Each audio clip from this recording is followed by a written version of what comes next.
What's up, Alexander?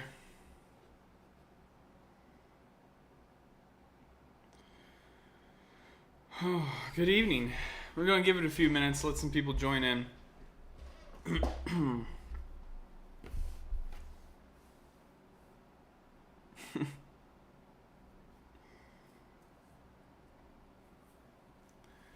think we'll wait for it to push up over 100.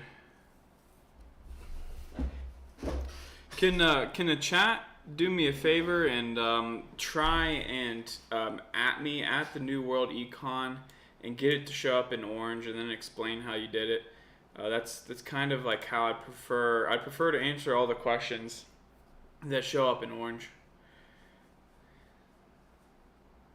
But there's a certain way to do it.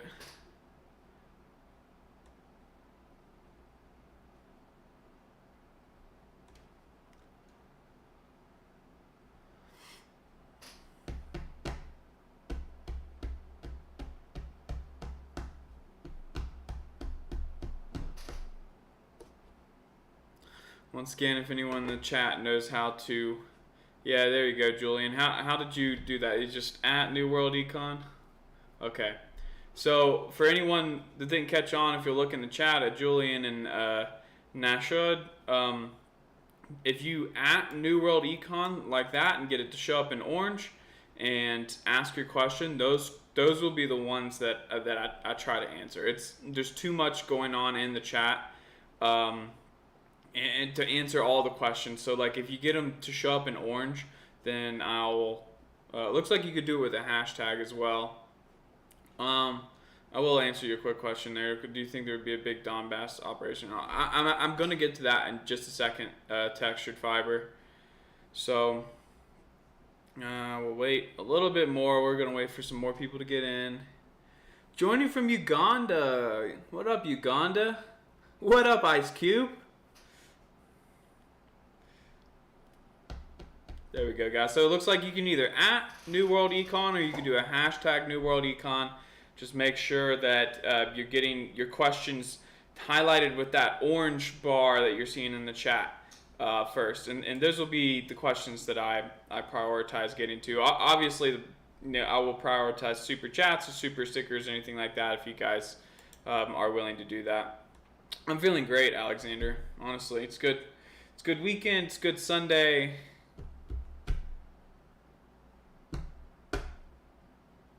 Actually didn't get a chance. I wanted to get up and go for a run this morning, but I got up a little late, so I could be better. I could be slightly better.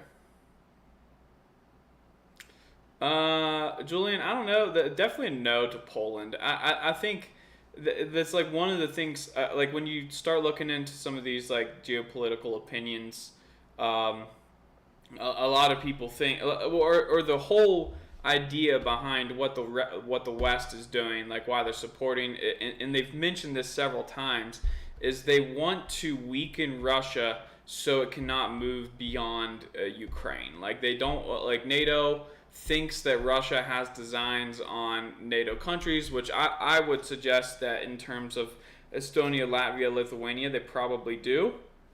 But NATO doesn't want to fight a war with Russia, so they think by supplying Ukraine with all these weapons that they can kill more Russians, destroy more Russian equipment, and weaken the Russian army to the point that they wouldn't be able to make it into Poland or Romania. But I think it's very flawed.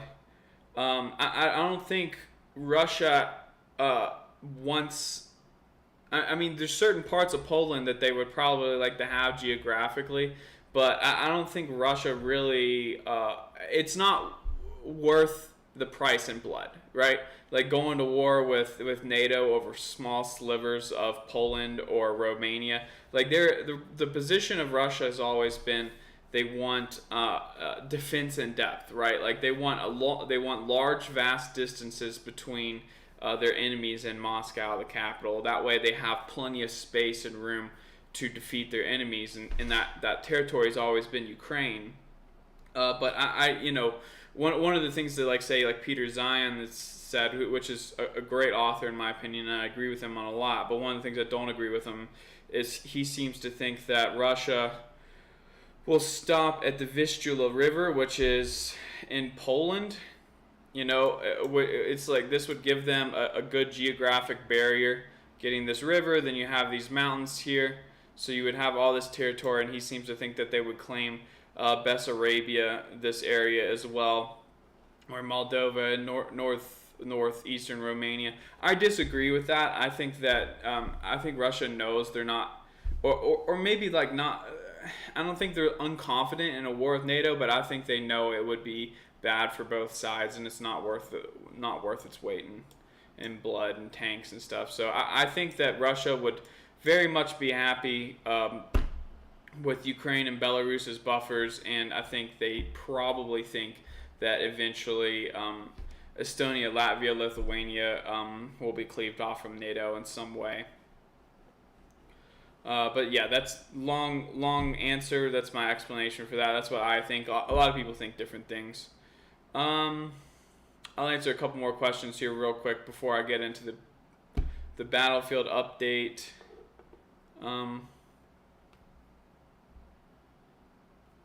Marshal of the paratroopers. Thanks.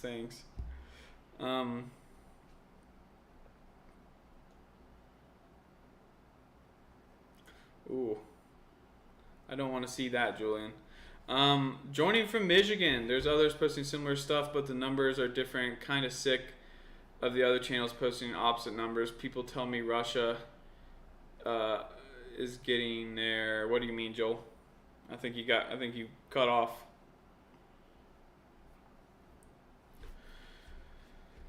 All right, looks like we got 160 in the live, so I'm going to go ahead and start with the update. First, can I get some people in chat to let me know how the sound is, how my mic sound is? I can adjust it, bring it down if it's a little cracky, or I can bring it up some if it's a little quiet.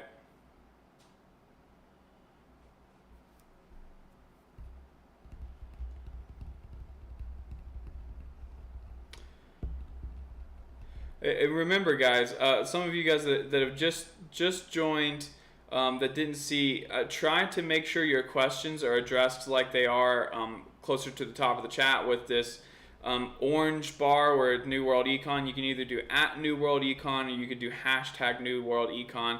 You could probably just copy, if you can't get it to show up orange like that, you can just copy what one of them, like textured or someone put, and then follow up your question with that. Mark Hill, thanks for that $2. Appreciate that.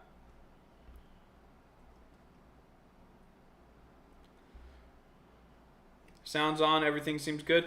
All right, guys, let's go ahead and hop into it, and I'll give you guys a full battlefield update, and then we will move into the questions. All right, so we're gonna start here north of Kharkov, and so last week at some point, Udi and Odnorbievka were captured, and then there were some announcements that the Russians were moving into the areas of Stogny and Baranivka. I'm skeptical of this now.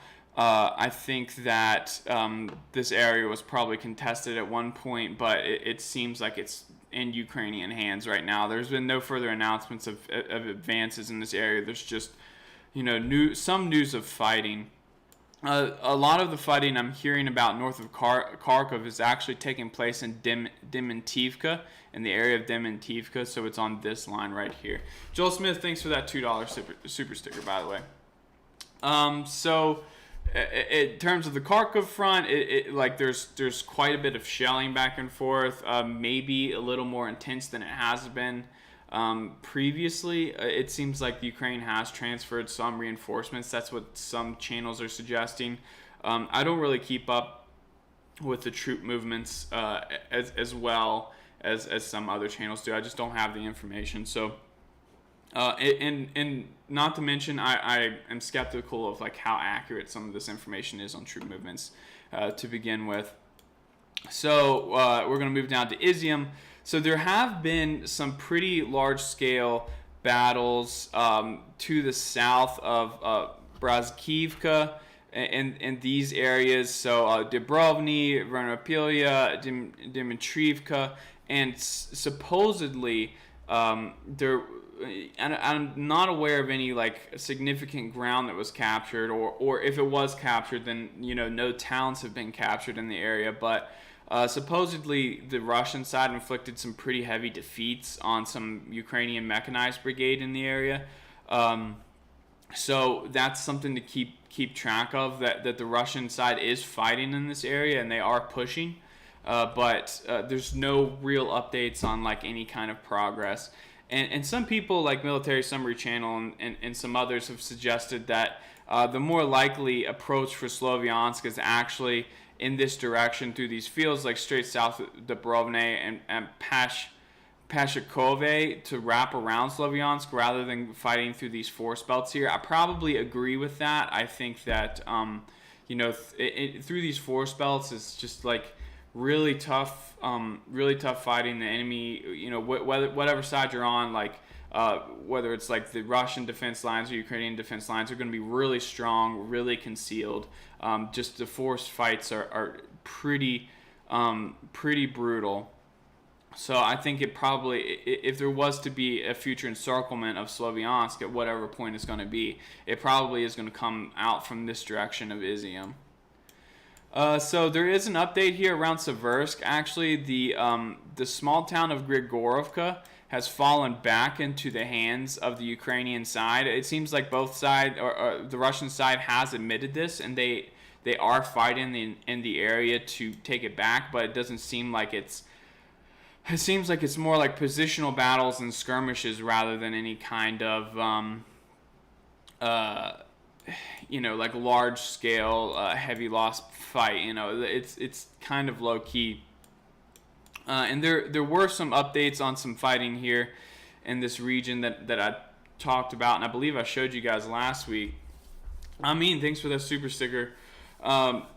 But as far as like real frontline updates here and like changes, like I haven't really seen anything convincing, so I'm like largely leaving this be. But it does seem like the Russians have reinforced the lines here, and might at some point conduct offensive operations towards Seversk with like some genuine attempt to attack Seversk. So last we knew in Soledar, Yakovlivka is still, no word on its capture. So I imagine that the situation is either exactly how we have it here on the map, where the Russians occupy like a quarter of the town, or that they've just straight up been pushed back out of the town. So no updates on that in like well over a week. In terms of Soledar, though, there was an update over the past week of the gypsum mine and quarry was captured, and that's this territory right here. So that seems like a pretty significant little land grab.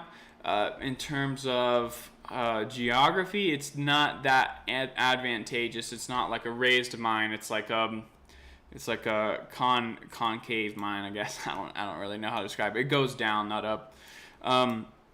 So the fighting is now taking place near the refractory plant, wherever that is. I've struggled finding it, but as far as we know, it's the refractory plant, and then the Bakhmutske town councils where the center of the fighting is. So we believe that's like somewhere along this line right here. So we're going to kind of talk about Bakhmut in its entirety, and I'm going to adjust the map here to where we're looking at a west-east view of like the entire battlefield. So there was some information, and I've seen you guys have some questions already about this in the comments. but there's some information about Kodema and it being captured yesterday, and I shared actually a couple things in the Telegram channel, like a couple. There was multiple different channels that were sharing basically the same information, and one of them was like a GIF graphic like map that was showing like the territory that was captured, so it seems kind of official. But one of the more what I see is like one of the better pro-Russian sources is Rybar, and they have come out today and said that despite all of those claims, it actually has not been captured.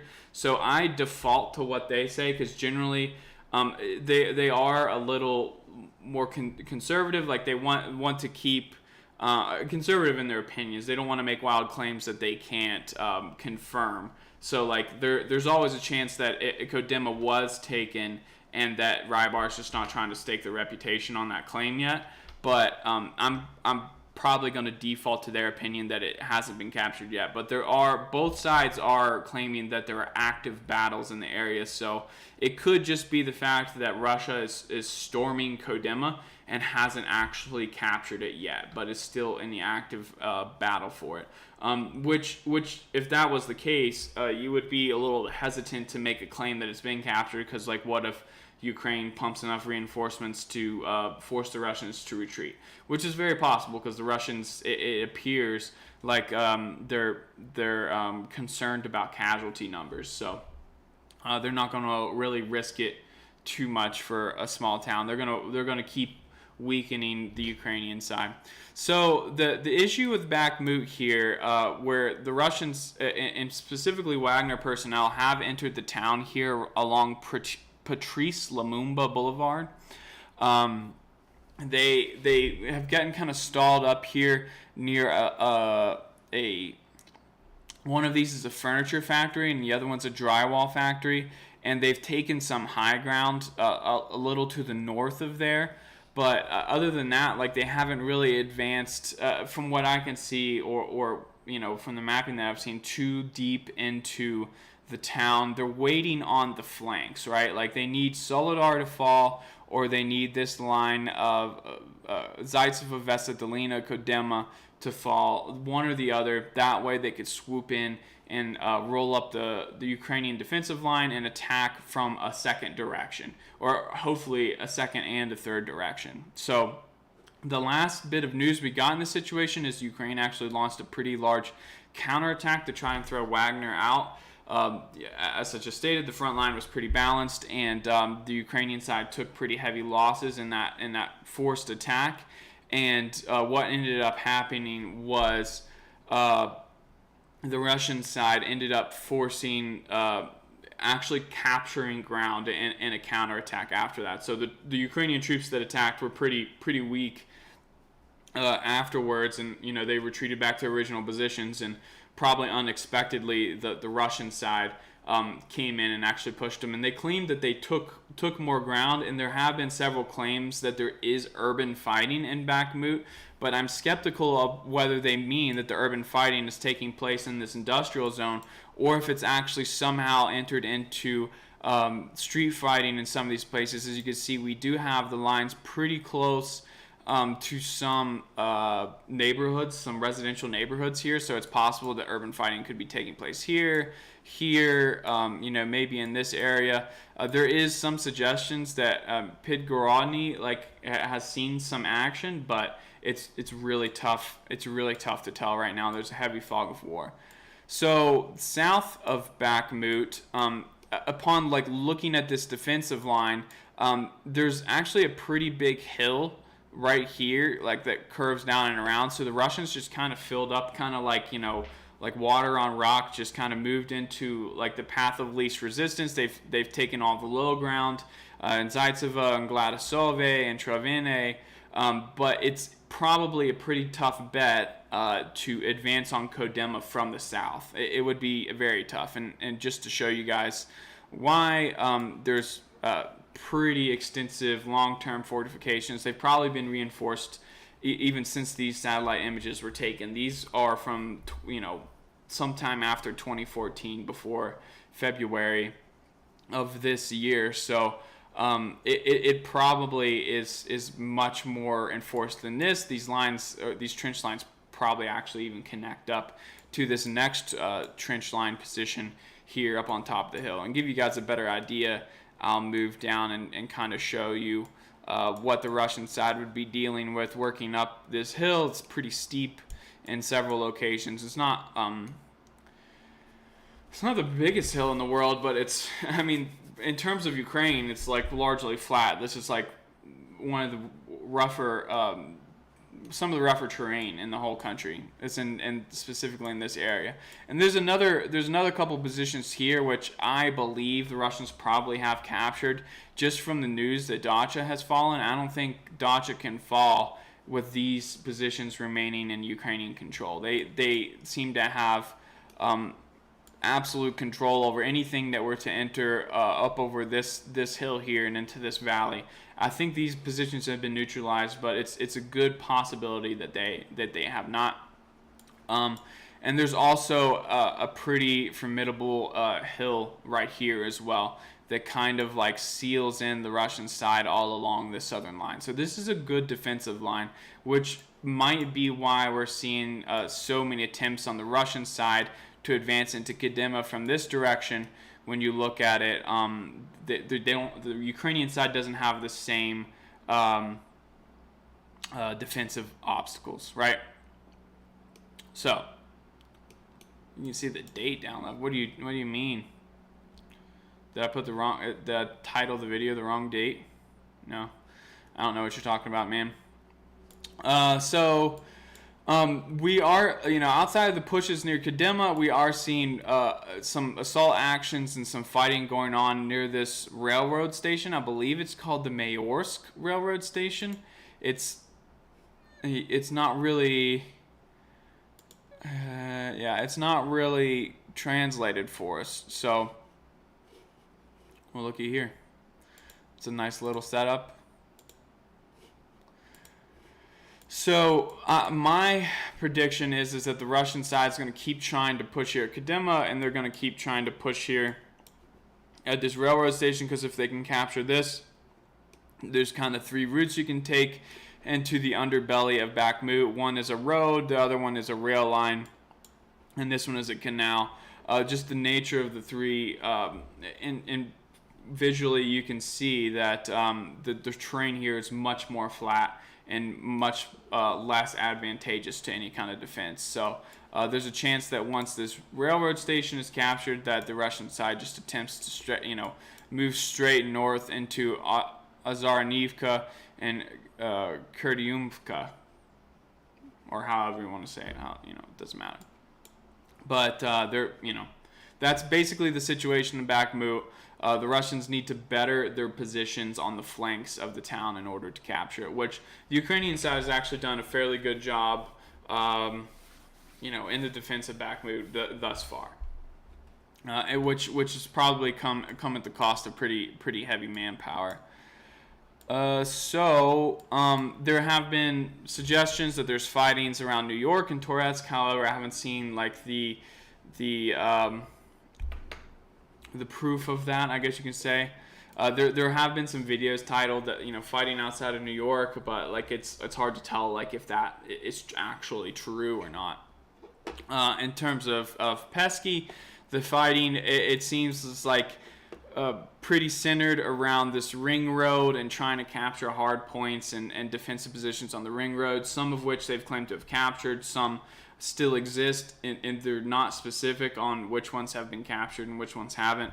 But there has been a lot of progress made in the direction of this village here in Novelskoye, and there's been quite a bit of trench fighting in this area here. So moving to the south, I've seen some more mapping to confirm that this area here, this Vladimirivka, Blagodny area, was definitely captured by the Russian side.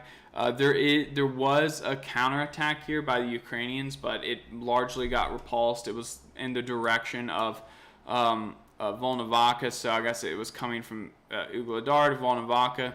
And from the Russian side, they're saying that the current Ukrainian positions in the area are up on a hill, and it's not a big hill, but it has a higher elevation than the Russian side, so it does give the Ukrainian side an advantageous view of the battlefield. And I believe what they're talking about is right through here in this area. There's probably Ukrainian trenches and stuff.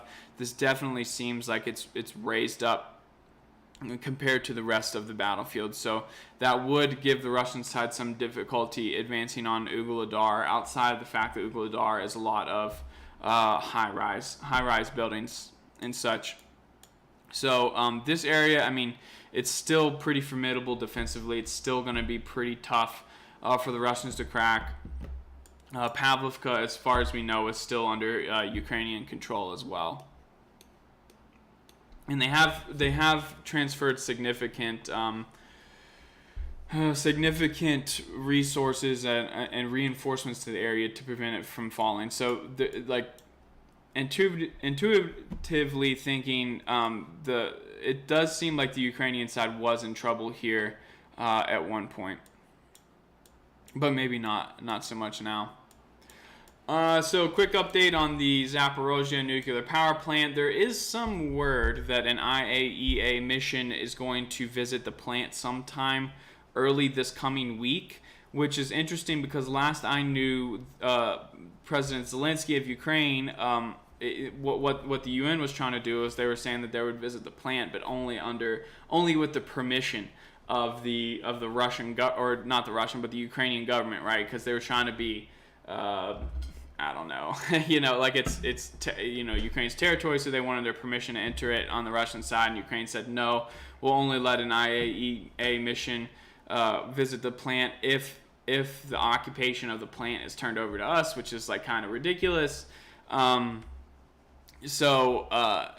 It seems like if a mission is going, they're circumventing Ukraine entirely, and they're going on behalf of Russia now. So if true, then that is an interesting development. But the shelling on the plant continues, and from what I've seen, it's concentrated in a couple different areas to the south of the plant here, and this is, I believe, where the transformers are. And there's a facility down here that I believe it might actually be this building that stores radioactive material. There's another facility up here, I believe, that also stores radioactive material, and the strikes have been concentrated around this area and around this area. I haven't, based on a satellite image that was shared, which I'll go ahead and bring up on this screen here.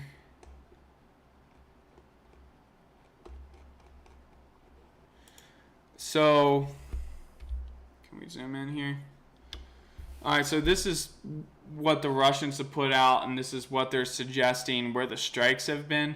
So, there's a guardhouse, a radioactive isotope storage facility, a welding facility, dry storage for spent nuclear fuel, oxygen nitrogen station where there's been some strikes there. So, looking again at this map here. So those facilities that are getting hit are actually right here and right here. So very close to the reactors, I will say. The fact that if a reactor building has not been hit, then kudos to M777 howitzers for their accuracy. But that's the current situation. It seems like there will be a visit by IAEA to the plant sometime this week, if that is correct. All right, so I guess the last thing to talk about, of course, is Mykolaiv, and then I'm gonna go over a little bit of the potential of an autumn offensive. I guess we'll say. I'm not gonna call it like an October or August or September offensive. That's where you can get in trouble with your predictions, is trying to predict exact times, but. The Russians have made some advances in really two different locations on the Mykolaiv front, and this is I'll orient it like perfectly north-south so you guys can see. This is the southern part of the front. This is the northern part. So turning back around, the northern part is captured territory in this area recently, and they're looking to expand further to the north attacking towards Lubidnoy, Partizanske, Pervomaysk. It seems like the Russians are shelling this area pretty hard. Any kind of reinforcements that makes it up to the north actually has to come up through here. It's very difficult to reinforce coming down from the north. Just there's not like a lot of roads. This is very, very rural backcountry area. So most of the supply in the region is actually based out of Mykolaiv. It's kind of like the Russians are trying to shield off any kind of reinforcements from getting into these areas so that they can move up and capture this ground. And I've suggested this before. I think the plan here is to swoop around, capture a lot of this vast open, like kind of empty territory, and some of these towns that they can fortify, and eventually make their way to the river and completely cut Mykolaiv from Kryvyi Rog through this area here. I believe there is a rail line and a road that comes down closer to this other river right here, but for the most part, it's very vast, very difficult to defend territory. So if the Russians can do that and capture all that territory, give themselves a good buffer, it gives them pretty much free reign in their assault on Mykolaiv and getting closer to the town. To the south, there has been significant ground captured near Alexandrivka, which was actually in the gray zone. Earlier, I think in April, it was like back and forth, like a lot of fighting for the town, but eventually like it just got to the point where neither side could occupy it. And now the Russian side has occupied that town and moved up significantly into former Ukrainian territory. It is advancing as far as 3 kilometers past the administrative borders of Mykolaiv. So in this region specifically, you can see where the border is here. They've made it significantly past this border here, and they're starting to get close to the town of Lupareve, which is where they said the Ukrainian side has retreated to in this area. So there's 2 things to note that are important, I think. And one is, and the location of these doesn't really matter because they can be moved around, right? So one is the statements both by Ukraine and some of the Russian channels that Russia is building up a large air grouping near Ukrainian borders, which, it doesn't matter whether they're the north or the south or the east, they can be transferred all to like one location en masse, like in probably like a day or two, like very quickly before satellite imaging and stuff can pick them up. So there was like supposedly 400 fighters and fighter bombers stationed around Ukraine ready for some kind of air operation. The Russians have suggested that the largest air operation in the last 30 years, which sounds like a global claim, like the largest in the world over the last 30 years, is going to take place in the fall. Who knows if that's true or not, like if that's the information coming from them though. And the Ukrainian side has also suggested that there's 360 helicopters stationed around the borders of Ukraine, 150 of which are attack helicopters, which means about 210 are transport helicopters. So that is a significant force, probably earmarked for an airborne operation, right? And most airborne operations are actually a helicopter nowadays. There is, there was an attempt actually to drop Russian troops north of Kyiv with IL-76s. One of them might have actually or several of them might have actually succeeded, but in one case, an IL-76, which is a large 4-engine turboprop aircraft, was actually shot down, and several hundred Russian paratroopers were killed without touching the ground. So that probably makes the Russian side a little nervous. Thanks for the 5 pounds, Joe. Appreciate that. Hype.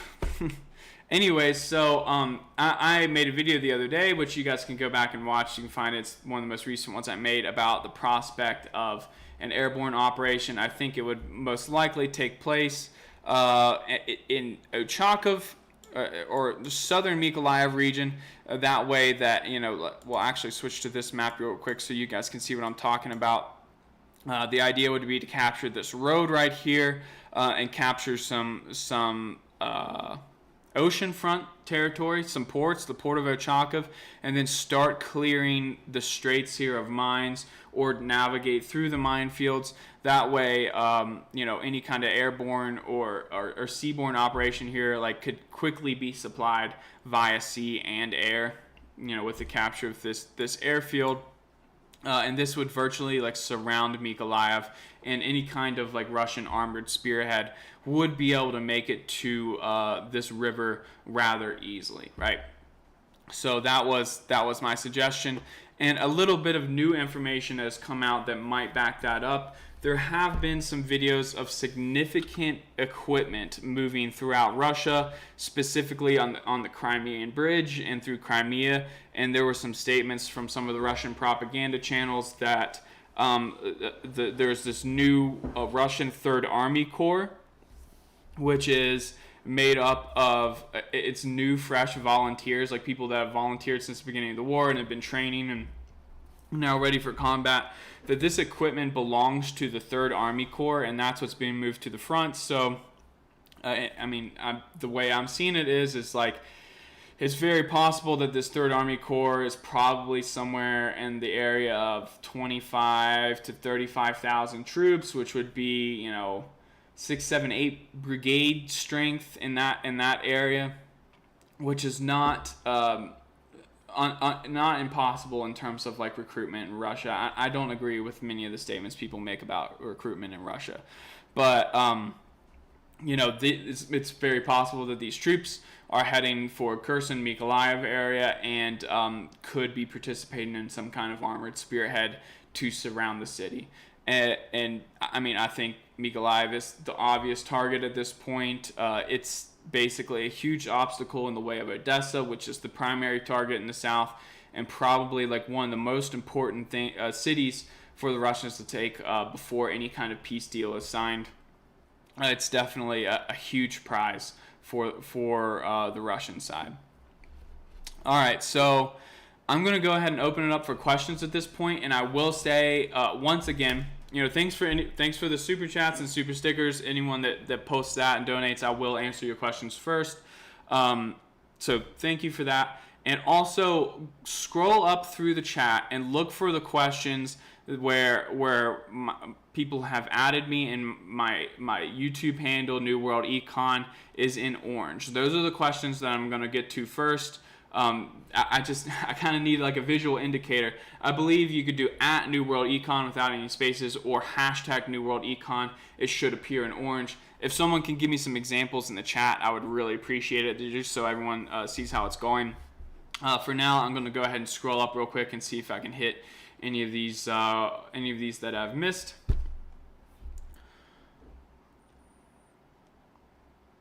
It looks like there was a few. Okay. Yeah, James, I think I just answered your question about the Third Army Corps coming from Russia. I think to me, it seems like any kind of offensive operation is going to be earmarked for Mykolaiv. I think Mykolaiv's definitely the target right now. It's very possible that that could be a misdirection, and the target is actually Kryvyi Rog. And if that were true, it would suggest that the Russians truly are very concerned about the Energodar situation, because that would be an attempt to expand their control around Energodar and remove the Ukrainian artillery as a factor there. Agnieszka, thanks for the 5. I really appreciate that. I like the little people with the trumpets. So, like Sun News. I'm not sure what you're talking about, Joe. I've read a little bit of Sun News. It's not one of my go-tos, but I don't really have an opinion on Sun News.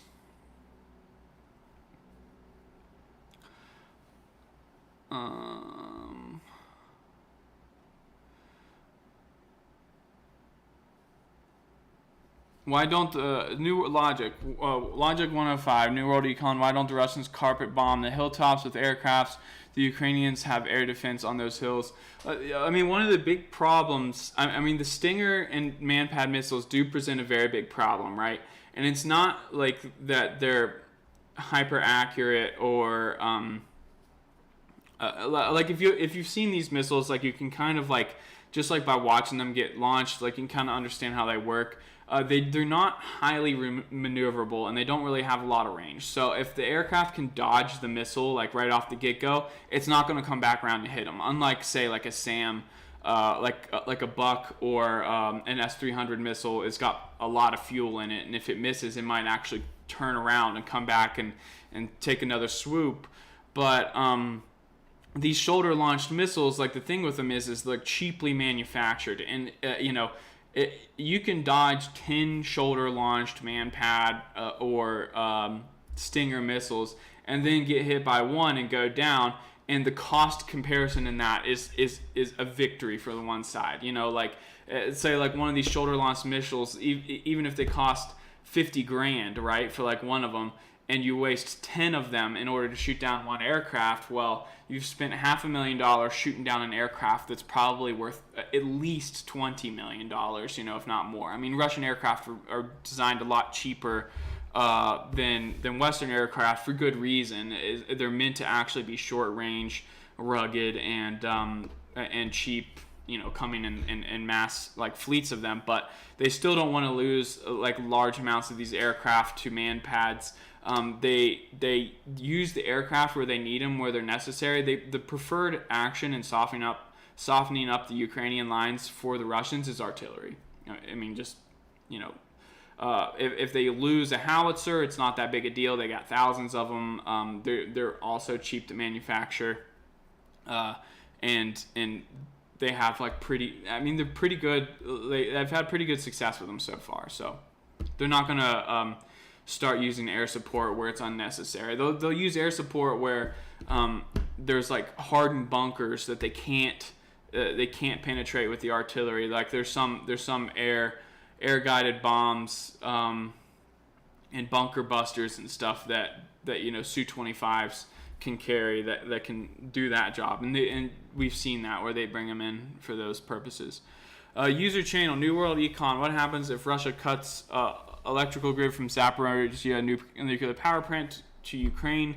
Like, how does Ukrainian get affected by less electricity, etc.? So that's actually already happened, and it happened the other day when the plant was being shelled, and it like completely cut all the transmission lines out of the plant, or it cut like 3 out of 4, and I think the Russians cut the other one all on their own. But Energodar supplies 20% of all electricity in the entire country. So that's pre-war borders. So like they're also talking about Kherson and Zaporizhzhia and these occupied areas. But I would imagine that Ukraine is struggling with electricity at this point, and or if they are able to power their own needs, they're not exporting. If you'll remember, there was they made a big deal earlier in the war of how quickly they connected the Ukrainian grid to the European Union grid. And the idea is that excess power that was generated in Ukraine could be sold to Europe to help Ukraine with its own budget, and to help Ukraine raise funds.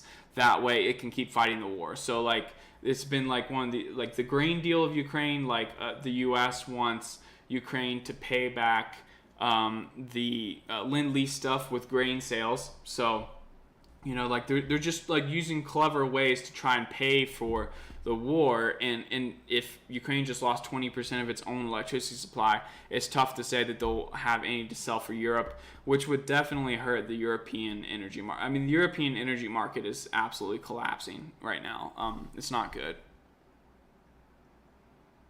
So I think the big effect here is for Europe. All right, so you guys see there in the chat, Logic and Boom have posted some questions with the orange @ handle. Looks like you can add spaces. So Logic, do Russian jets have to get that close in range to drop bombs? I mean, it depends on the munition. I think what is it? It's like Stinger missile has a range of like 5 kilometers. So, I mean, you could get pretty high up and drop, like drop precision guided bombs probably. It might affect the accuracy. I'm not really an expert in that area, but one thing you do have to note is the higher up you get, the more vulnerable you are to like S-300s or Buk missile systems, which Ukraine does have, and they're probably operating more or less over the front lines. So, like a lot of times these Su-25s and stuff, it seems like they have more success when they're low flying. A lot of times they're flying so low and they're going so fast that anyone with a manpad doesn't have the time to actually get an aim and a lock on one of these aircraft before they're like in and out. If they're concentrating on a different area and the other side knows they're coming, I think that's probably something different. But yeah, I'm sure they can drop bombs from altitude or from low heights, either or. Boom, New World Econ. How do you think the war will change when winter arrives? Winter is coming. I think I imagine we'll probably see some pretty big efforts by the Russians to change the battlefield before winter. I think you might see a slowdown, like maybe in like November, December. Like it seems like that's the time period that the suffering for like a lot of people in Ukraine and really throughout Europe really starts. And Russia might be very content with just staying inside, staying warm, just holding the front line, regrouping, like getting ready for some kind of offensive. If there was a winter offensive, I imagine it would probably take place in January rather than December. They'll do it when the snows stop, but the ground is still frozen. If that makes sense, like they don't want to go back in and they don't want to start it up like late February, early March when it's muddy again, like they did the first time. Can I show a time lapse of the map? If I knew how, man, I definitely would.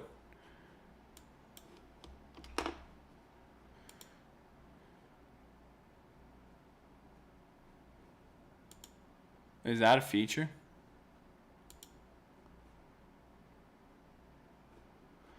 I don't think that's a feature.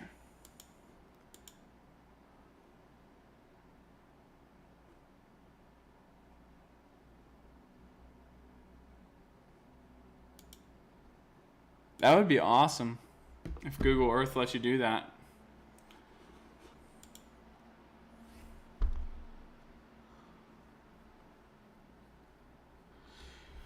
All right, guys. Remember, try to at me. That way, I'm not having to read through all the lines of questions.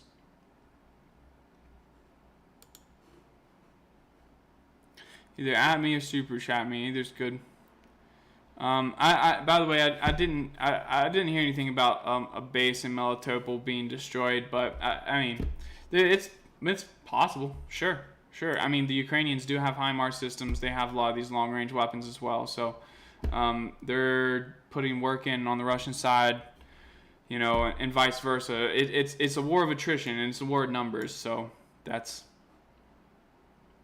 Craven, New World Econ, Kadima has fallen to Russian control. Is that like the new word? Because I read a couple hours ago that it hadn't. But I mean, I have seen some sources to say that it has, but Rybar put out an update earlier that said it had yet not. So if it's new information, at me again, let me know. I've been here for 48 minutes, so I haven't been looking at the news. Question, are you planning on adding train tracks and airports on both sides? Wait, like to the map? I mean, you can kind of already see them on the map. I mean, there's like when you zoom in, there's already little icons. I don't know like what. I don't want to add bigger icons. I need to clean my icons up right now, actually.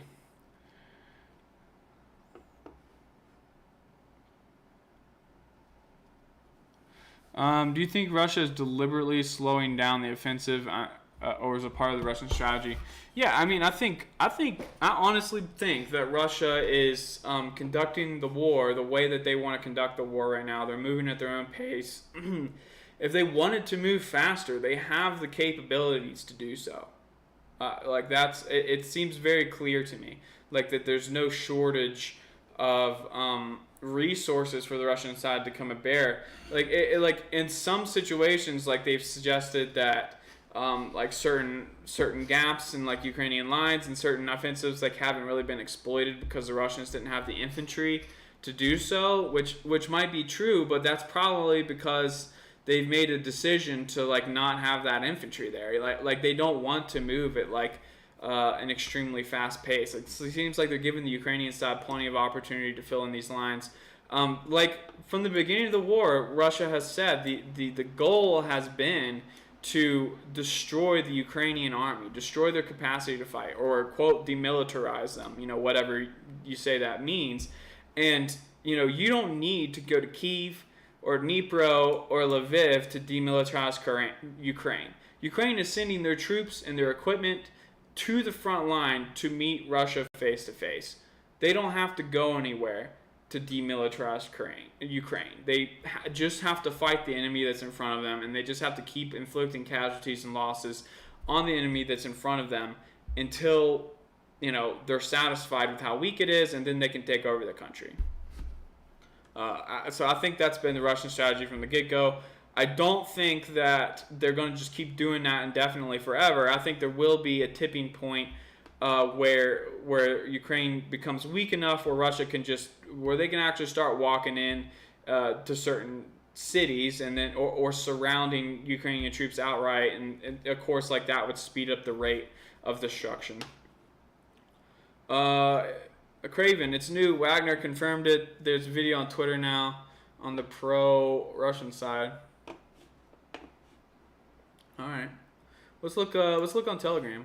I think Wagner's got a channel on here.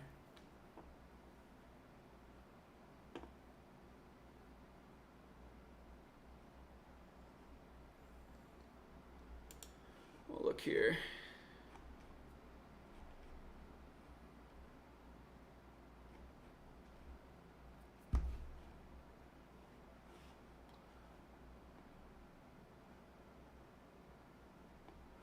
What is that Wagner channel called?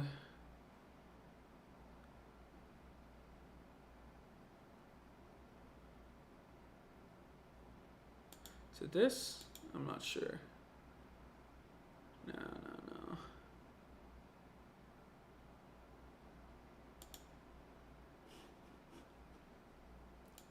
Sorry, let me go through some propaganda real quick. So you guys know I call it all propaganda. If it's information, if it's coming from somebody, doesn't matter if it's Ukrainian, Russian, American, European, it's freaking propaganda, man. Like it all is. But like doesn't mean that it's not valuable.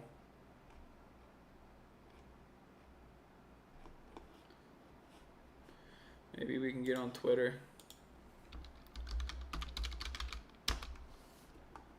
I don't know what this is. I don't know who you are. Okay, so Kodema.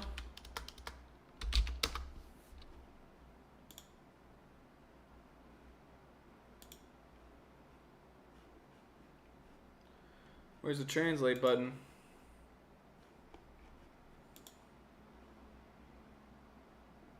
Almost fully taken. Alright, we're on. Oh.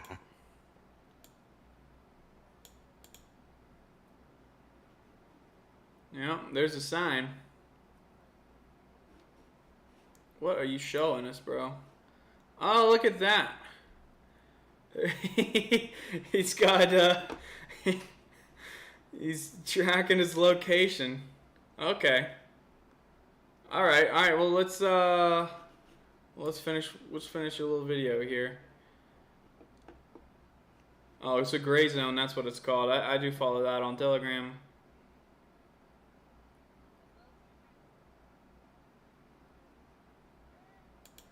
Wow.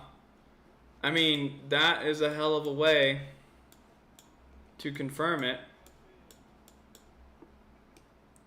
Let's bring that back up.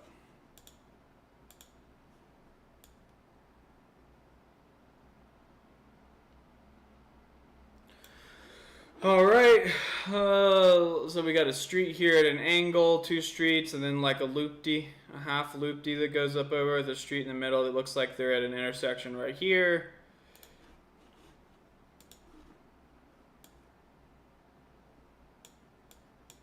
So this looks like, okay, so from this angle here, you have the street at an angle, two streets, kind of a loopty that goes up and over in an intersection right here.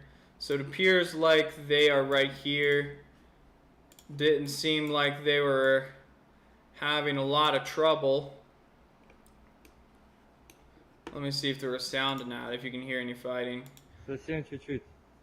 Мы работаем, мы продвигаемся.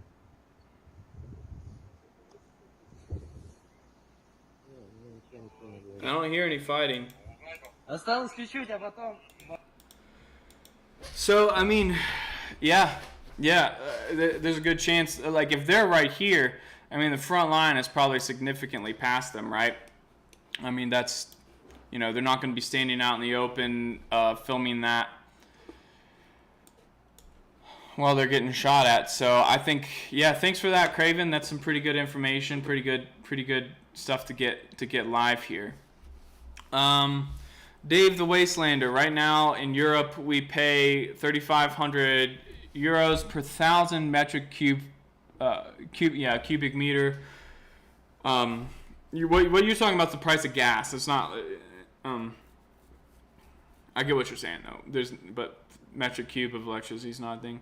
3,500 per 1,000 metric cubic meters of gas, and according to Medvedev, the number will grow by 5K by the end of the year, probably. I mean, hey, you should look at the timeline of like how long it's taken it for it to go up to 3,500. It was like a month ago, it was like under 2,000. It was like 1,800, which is ridiculously high, right? So, it's going up extremely fast, and it's going to keep going up fast. Spliffson, just wanted to say hi. Hi, buddy. How you doing? Thanks for that.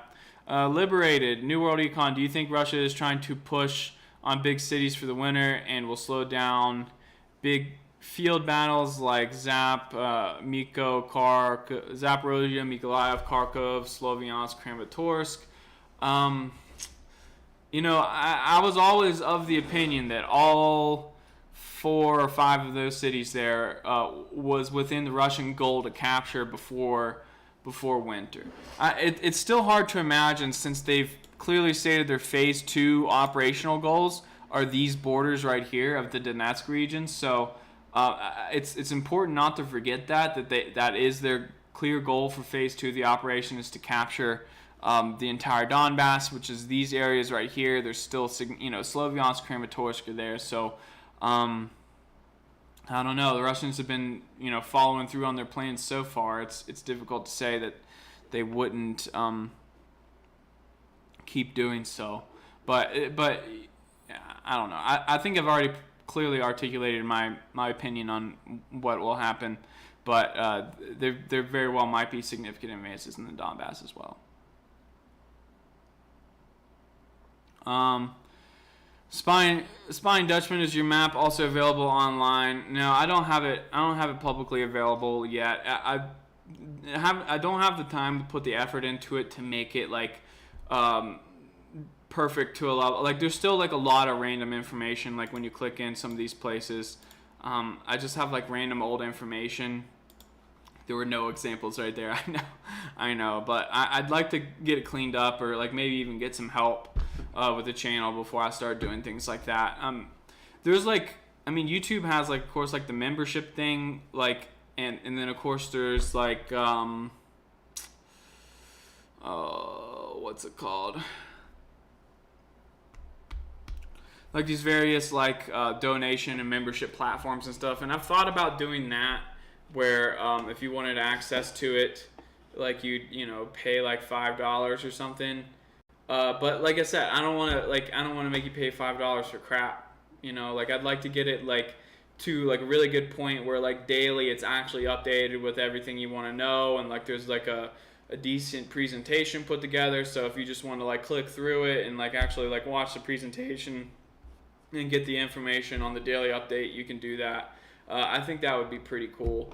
But I don't think I could do that without like charging something, just because of the time and effort that it would take. Logic 105, any word on civilian situation in the front lines? Have they been evacuated or being used as human shields? Not much reported on that front. Well, Ukraine or Zelensky did announce like a month or so ago that the Donbass was going to be evacuated or as a mandatory evacuation, and then there have been some recent statements that Kharkov and Zaporizhzhia and some in Mykolaiv and some of these places on the front, they're going to evacuate 500,000 people from specific areas that are going to be in the way. So that's just the recent word on it. But there haven't been very many. There's been less Russian accusations against the Ukrainians that they're using people as human shields, and what they mean by that, and they're using that terminology the same way that America used it, like when in the context of Iraq and Syrian war and some of these places, but they're not necessarily like holding like civilians out at gunpoint, like Iron Man or something like that. Like they are just not evacuating these towns, and they're placing military installations close to like civilian infrastructure like schools and hospitals and stuff, which makes the Russians hesitant at like striking at the Ukrainian military. Like so, it's like a technical like way of like human shields, like in the it's been described in that way to the UN through several conflicts over the last couple of decades, but there hasn't been as much talk of that lately. Logic, are you enjoying Apex Legends Season 14? Yeah, it's fun. It is fun. Liberated, New World Econ, do you think Russia is trying to push on big cities for the winter and will slow down big field battles? I got your question. Man. Yeah, it does look like, and thanks for that information. And by the way, anyone that missed it, Craven pointed out, and you can rewind it just a couple minutes, but it does appear like Kodema has fallen, and that the Wagner forces are in the middle of town. The unknown, it looks like Google Earth has some kind of time-lapse feature. Might be possible to get Google Maps to talk to Google Earth. So you're saying Google Maps has a time-lapse feature in Google Earth? This is Google Earth. I don't know if you knew that. I'll look into it. Because there is ways to do like different kind of presentations and stuff on Google Earth. And there's an app called Google Earth Studio, which is in beta, and you have to request access to it. And I've actually had access to it for quite some time, and I've never used it. So maybe it's within there. How do you assess the performance of S-400s? Why was it unable to intercept HIMARS? Well, I don't know if it is unable to intercept HIMARS. One of the things like you have to like kind of look at with this is like these HIMARS rockets, in terms of like guided missiles, are like much smaller and cheaper than say, or like much smaller and less explosive than say like a Toshka-U, right? So like if you have like a Toshka-U coming into Donetsk or something, like it is 100% worth it to like spend some S-400 missiles or whatever on shooting it down, which is generally pretty easily can be shot down. And it seems like the same goes for these HIMARS systems, but like they're a lot smaller, a lot cheaper. It seems like they can be launched in larger volleys, where like you can launch 6 of these guided HIMARS rockets from a launcher at once, whereas like an S-400 launcher only has 4 rockets loaded into a tube at once, which are the rockets. S-400 rockets are actually much bigger than HIMARS rockets. So I don't think that like they would typically be used to take out HIMARS. I think that they use the S-300s, the Bucks, the Pansirs to do that. They seem to be like way more effective and way more cost effective in shooting down those HIMARS, which sometimes it really depends. They get through. I'm not gonna say like how. Like might be because they're being launched from several different directions. It could be that they're launching other rockets and getting the Russians to discharge all their air defense ammunition before the HIMARS come in, which is what we heard earlier in the war. Recently, there was a story that the one of the bridges, either the Kakhovka Dam or the Antonovsky Bridge, like after it was repaired, it was targeted again with 18 HIMARS rockets, and the Russians managed to shoot down all 18 of them, or that was their claim, anyways. So, I'm not quite sure if it's true that like they can't.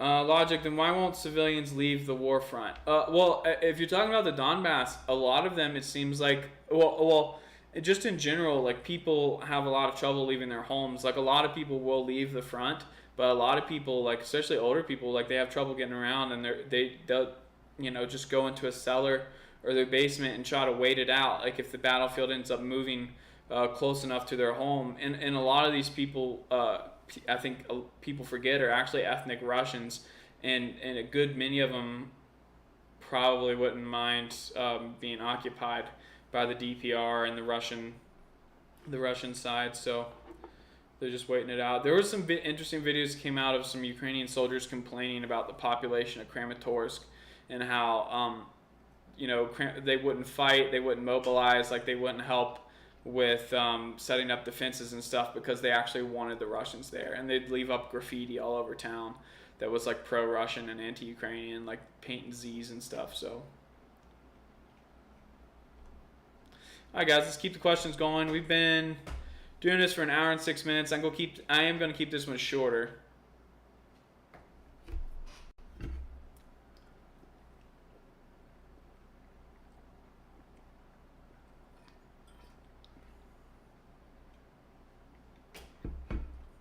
There you go. Elvis Ibrahimovic. That's a good comment. I don't know. That seems pretty technical. I trust you.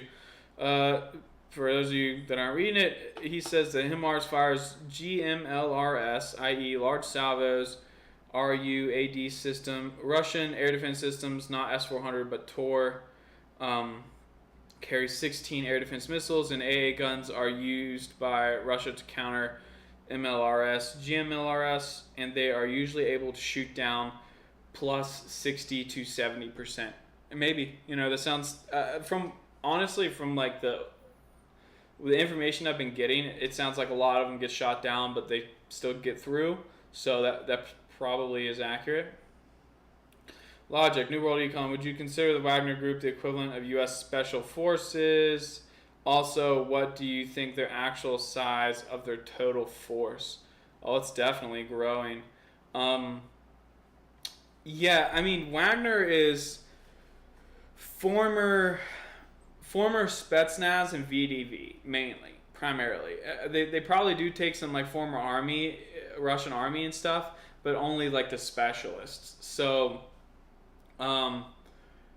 they are the most competent troops in the war right now, easily. So, I hope that answers the first part of the question. What do I think the actual size of their total force is?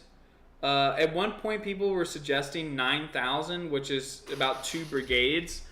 I think probably, or 9,000 was the total amount that was engaged in Ukraine. Wagner is still present in Central African Republic and Burkina Faso and Libya and in Syria. A lot of these places are still operating. I think that it probably at least 3 brigades, so probably 15,000 is strength of Wagner, the Wagner group. The Unknown, thanks for that 5. Really appreciate it. Appreciate the super stickers. All donations will be put to good use, I promise.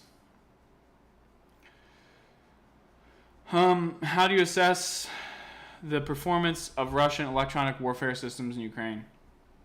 I mean, it seems like they perform very well from what people are saying. I mean, we just recently got this news, and I had like a little rant about this guy. I'm not gonna like say any names because I don't want to like bring hate on it. Everyone, has their opinions, but certain somebody that makes shorts about like his opinions on the Ukraine war was suggesting that the deployment of U.S. TOW missile systems in Ukraine was a game changer and a sign that the war was going to go in their favor.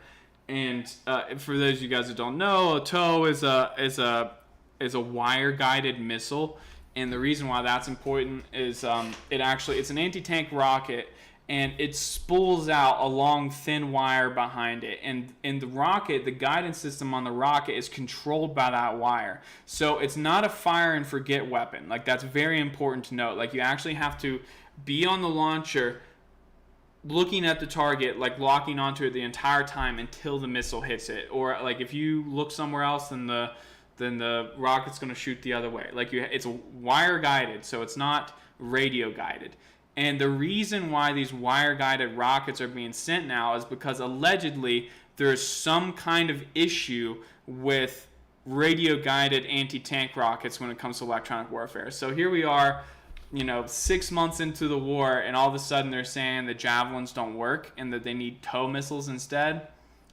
That's a little suspicious to me. I don't think it's a sign that the Ukrainian side is about to start some offensive or win at all. I think it's a bad sign that they're actually having to downgrade to older technologies that are more dangerous to use, by the way, because these technologies, the whole thing with javelins and in-laws, like the reason why they wanted them and the U.S. thought they needed them is because they're fire and forget. So like if you're doing if you're doing behind the lines like guerrilla anti-tank operations, you need to be able to shoot the damn thing and then get the hell out of there before they find you, right? So like if you're trying to fire a wire guided rocket over a distance of like 3 kilometers at a target, like you could be dead before that rocket even hits the target, So I mean also like it is, I mean probably not, but like it is more dangerous, I guess, than the other ones. Do you, Logic 105, do you watch the channel The Duran? Are they credible? I love The Duran, honestly. I mean, they're like fairly libertarian in their views. They're very skeptical of these great like Western neoliberal like power structures. I like their channel. I don't agree with everything they say. I think it is important to say that there's like very few people I agree with on everything. But I like Alexander Mercurius. I think he's a very, very intelligent guy. And whether or not you agree with him, I think he has some good opinions and to analyze. I really do. All right. Well, it looks like someone said something about TOWs. TOW is like Russian Cornet. Yeah, that is true. Russia does have a Cornet wire-guided rocket. A Cornet has 8-kilometer range, not to mention Chrysotima, the new version. 8 kilometers. Isn't that crazy, though, that like a wire-guided rocket, like it's 8 kilometers of like this thin spool of wire that controls the rocket. It's absolutely mad. But yeah, it's nothing. But the point there with what Elvis just said about the TOW and the Cornet is the TOW is nothing that the Russians don't have. Like that, it's already technology that's in place on the battlefield. Like it gives Ukraine no advantage whatsoever.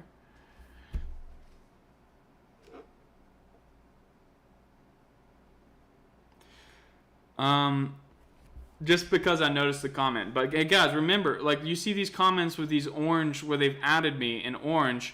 Those are the ones that I'm reading out. So like I'll answer all your questions, but like it's tough to go through the entire chat. You gotta like try to hit me with those orange ats. But Mark, did you confirm this IL-76 shoot down? I've heard about it, but never actually found any footage of the accident. I am like 99% sure that I saw a video of it on Reddit, like almost exactly there in the time. There was, and of course, like this might be like a weird mind thing where like I'm remembering something that didn't actually happen, but I believe the video showed an IL-76 crashing into a lake, and there were like a couple parachutes that had like made it out, but like for the most part, like, you know, shit, it's like probably 200-300 Russian paratroopers that you know, took off from an airbase somewhere. You know, the very first day of the war, they had their mission and never made it. You know, definitely, like, I mean, think what you want about either side, but like, you know, 300 people dying in a single event is pretty tragic. And I mean, honestly, the same goes for like a lot of these mass casualty events for Ukraine. Like, don't want to, like, I understand there's like people that like, you know, side with Russia in the conflict, and obviously there's a lot of people that side with Ukraine, and I will say that like any event where there's loss of human life is absolutely tragic. So don't forget that when you're coming in with your comments and criticism. I know that wasn't, you know, what you were getting at, Mark, but just a side note. El Propagaz, the World Econ, what do you think about military summary? I like military summary. Like, I watch probably like half the videos just to see what he's talking about, and seeing, like, I like to compare and see like if there's anything I really got wrong, like, because like he has like a pretty decent analysis. There are definitely like a lot of things that he says I disagree with. I mean, I'm not really going to get into them. Like, one of the things that I like that he does, and I'll tell you why I don't do it, but I like that he has like kind of a database of like what the Russians are reporting, like the casualties they've inflicted on different Ukrainian brigades. And he does use a really good map that shows like what Ukrainian units are where. I don't know where he found that map, or if he makes it himself. It's a good map. It's a good map, though, honestly.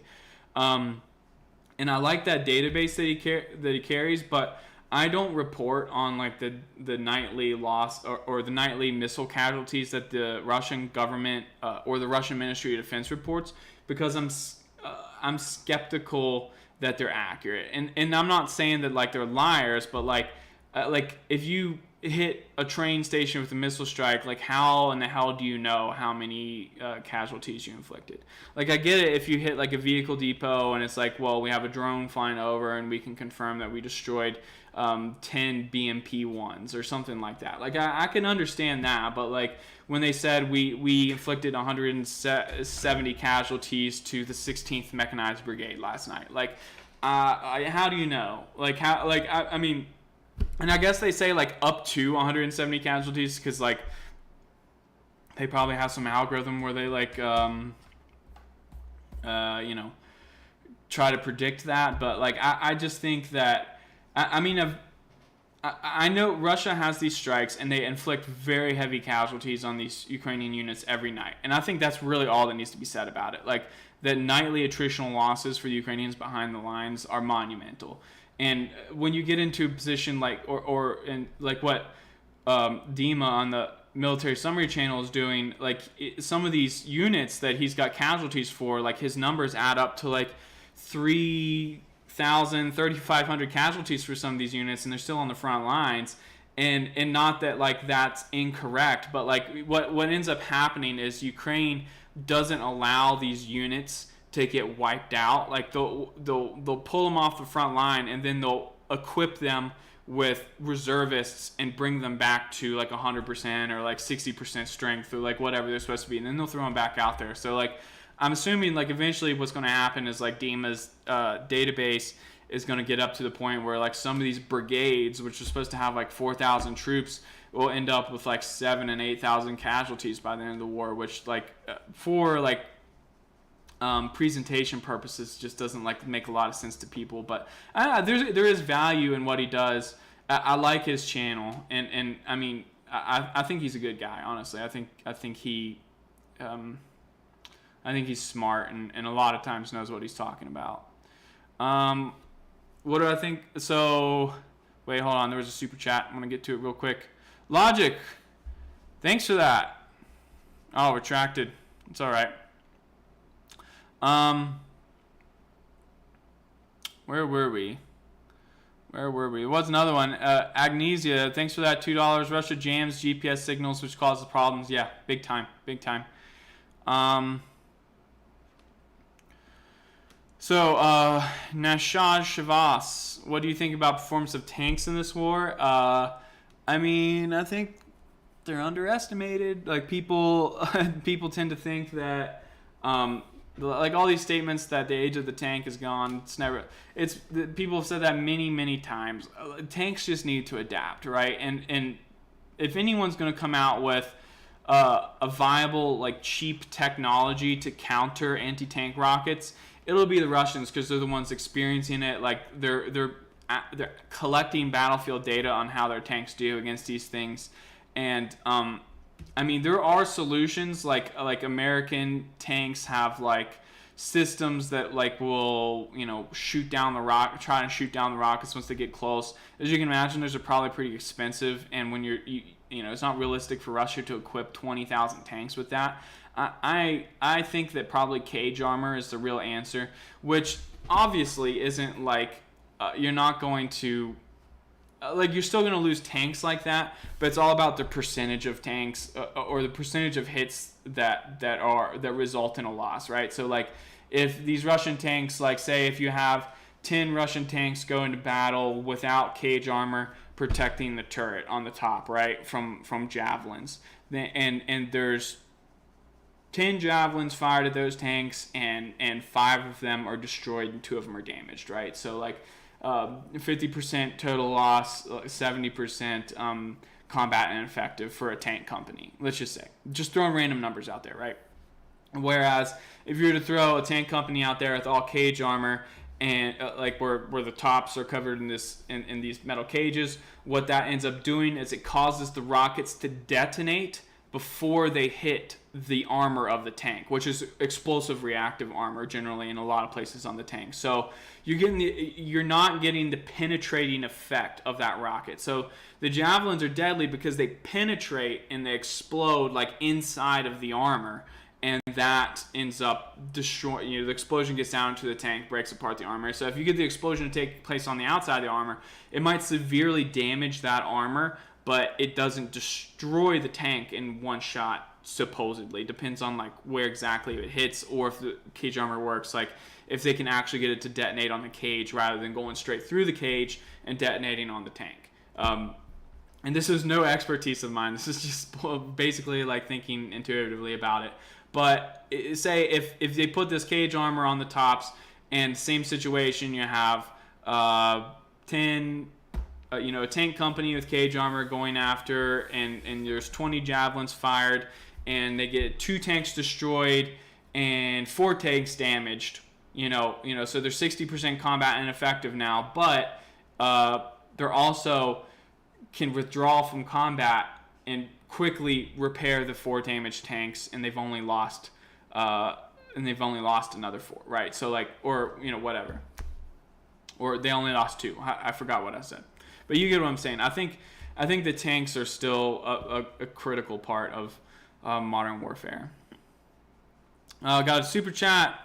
Logic, thanks for that 150, man. Appreciate it. NT, what is NT? Is that Norwegian? I don't know. I don't know what NT is.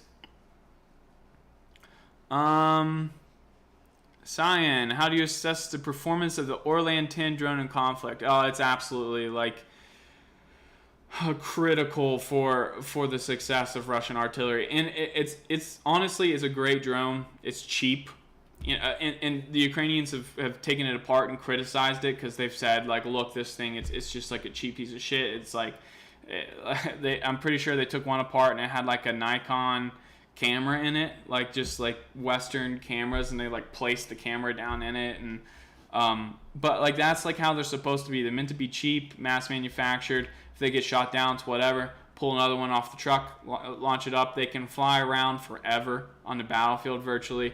They're small enough where they're probably difficult for radar to track, but not so small where man pads can lock onto them. That's the main threat for them is man pads, which quite a few of them been shot down, but it's okay. You know, they're just cheap drones that do spotting, and the way they use them is the more important part. They basically assign an Orlan 10 drone to every crew, you know, every artillery crew, or maybe every battery, you know, so like 3 guns or 6 guns, you know, whatever it is, will get an Orlan 10, so like they can correct their fire. That's like the biggest thing with artillery is like you can fire all day long, but like if you don't know what you're firing at and you're missing, then it's ineffective. Like you got to be able to correct that artillery fire.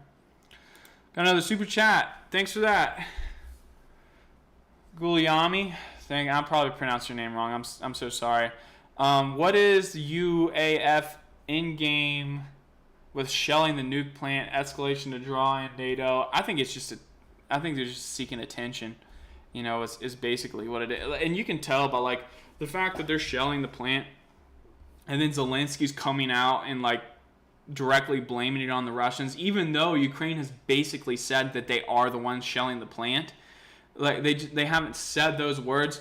We are shelling the plant. They've just said that, well, Russia has military equipment there, so it's their fault that the plant is getting shelled. And then when people specifically ask who is shelling the plant, they say the Russians. I mean, it's complete bullshit. I think they're just trying to draw attention, get international sympathy, and get maybe trying to freak people out. I think they know damn well that NATO's not entering the war, entering the conflict. And I would answer that to any question about that. I don't think there's any chance NATO's coming in. Logic, can you confirm what someone here said about 20,000 Russian soldiers trapped in Kherson? No, they're saying that because the claims of the Antonovsky and Novokakhovka bridges, like the Ukrainian army keeps saying they've destroyed them, but we've seen video in the last week of traffic flowing across both the Antonovsky and the Novokakhovka dam. So both bridges are operational, and there's absolutely no evidence that either of the rail bridges, which is a rail bridge, I'll go ahead and show you guys. So this is the Antonovsky bridge here. There's a rail bridge right here. You know, no word on any strikes on the rail bridge. It's possible that it was damaged and wasn't operational because of, you know, the capture of Kherson, but it's probably, if not in operation, close to being in operation. And there's also on the Novokakhovka Dam, this is a roadway and this is a rail bridge, and they're both operational. There's no cutoff of troops on the Kherson side.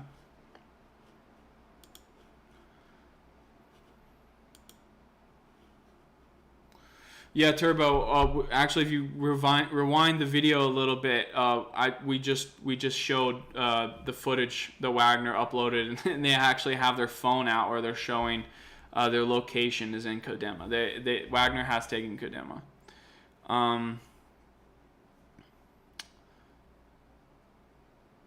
Opinion on Denis Davidov's content. I mean, the same as my opinion on Ryan Macbeth's content. You know, like the guy's Ukrainian, right? Like, I'm pretty sure he's Ukrainian. So, like, I mean, you can't blame someone like that for, like, being pro-Ukrainian. But I just think, I think he's wrong, you know, about a lot of the stuff he says.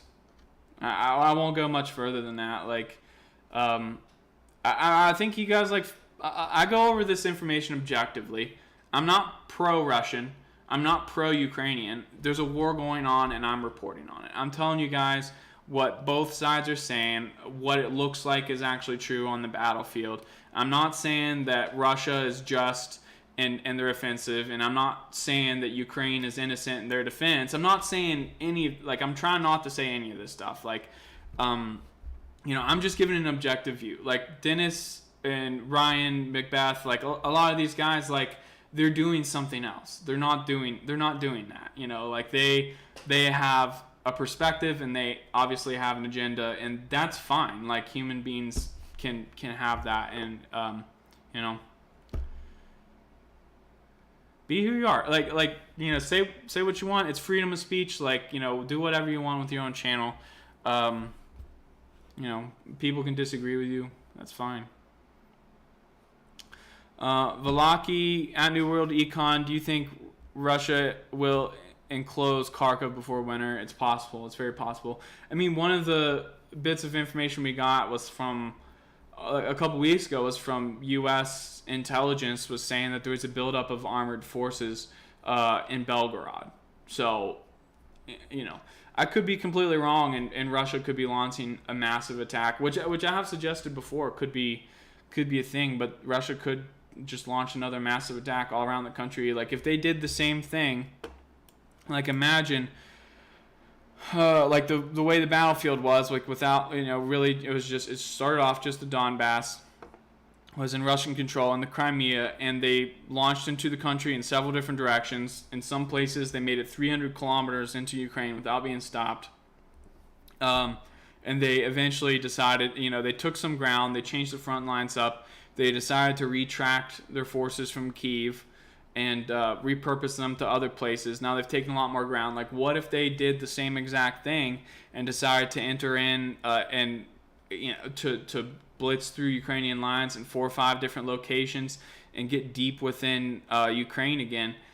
Does Ukraine have the strength to fight the guerrilla war that they fought in the first month? That's the big question. I would argue they don't. I don't think they have nearly that strength. Like they had experienced special forces. They had help, obviously, from British, a lot of British, like former SAS volunteers and various Canadians and different NATO forces with that effort. They had a trained and battle-hardened army of 240,000 troops that had been NATO trained, NATO equipped.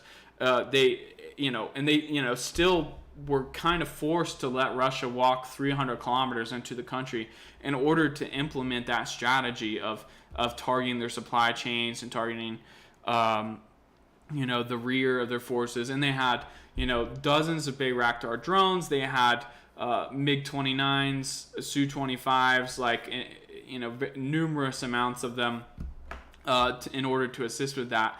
They're very short on equipment. They don't have nearly that kind of equipment right now.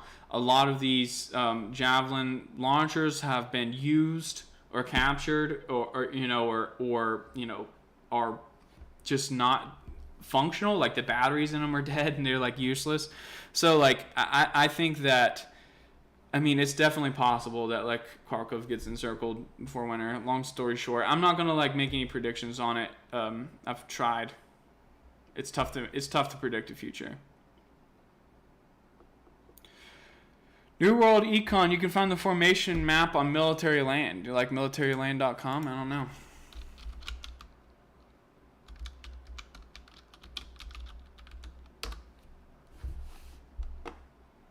This? Oh, look at that. So this is the map, I guess, the military summary uses. Very interesting.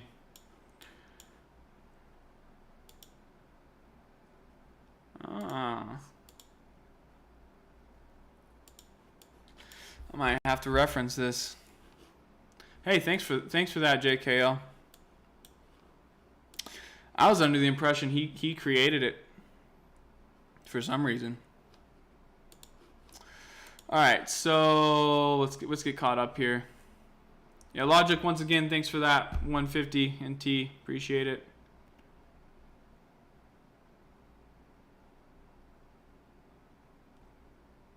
Oh, Spine Dutchman, you're the only one who sees the @NWE name in orange because it's addressed to you. Sorry about that, guys. Well, some of you guys are doing it right. Do you think Russia will perform a breakthrough at the next couple months and besiege Slavyansk Kramatorsk this winter? It's possible. I think I've already gone over that, Chuckles. If you want to like reverse back a little bit, we talked about it like 30 minutes ago or so. Thanks again for that 5, Giuliani. Do you buy the alleged Russian reports of taking out high numbers of foreign mercenary fighters via missile strikes? I really don't know, man, because like the thing is like Ukraine can cover up losses of their forces they can shield their population from those numbers fairly easily because the government controls all information. It's not very free speech or democratic there.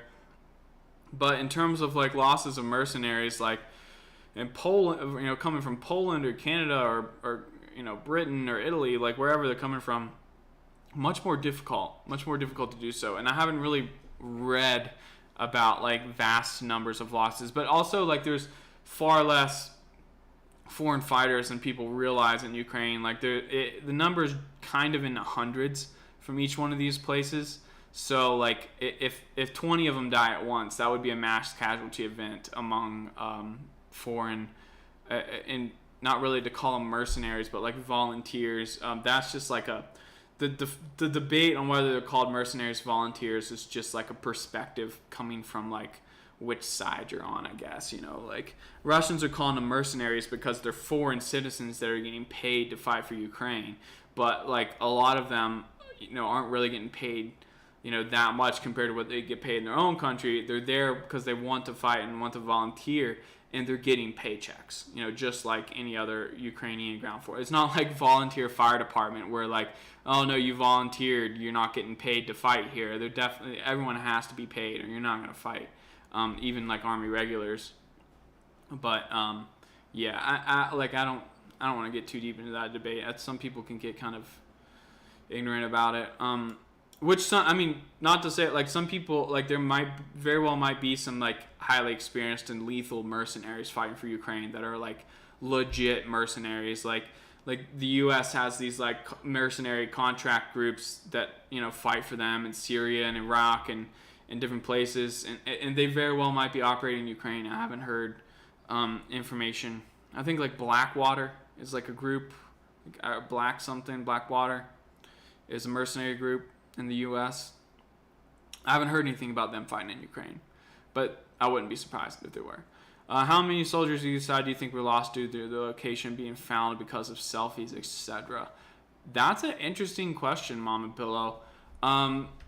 Probably more than people think. I mean, that's one of the things with electronic warfare. Actually, they suggest that like in both sides, I think have this capability where if there's a large group of people like using their cell phones in one location.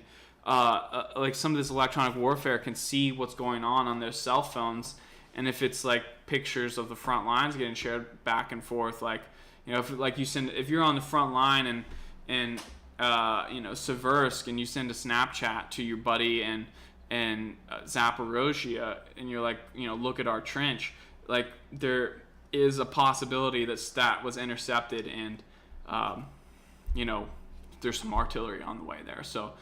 Probably quite a few, but I don't have a number. It's a good question, though. Thank you for that.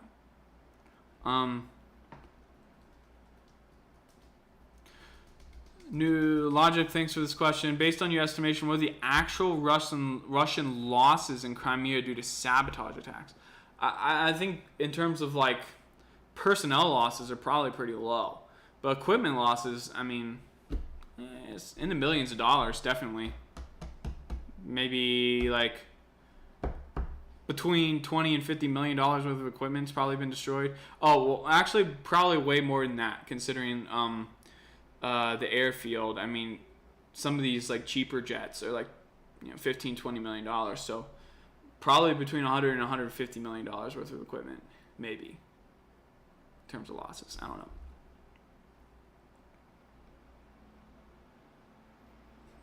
Balaki, thank you for your answer. You're welcome. Mattia, cheers. Question. What do you say to people who think that Ukraine is defeating Russia and believes genuinely Ukrainian claims? What do you say in order to make them realize the truth? Well, I mean, people like, and this is one of the things like people have to understand, and like this is why like politics is like an irritating topic for a lot of people, because like whether you're like on the left or the right, like you kind of like see the world in like some kind of truth, right? And which is like a weird concept that there.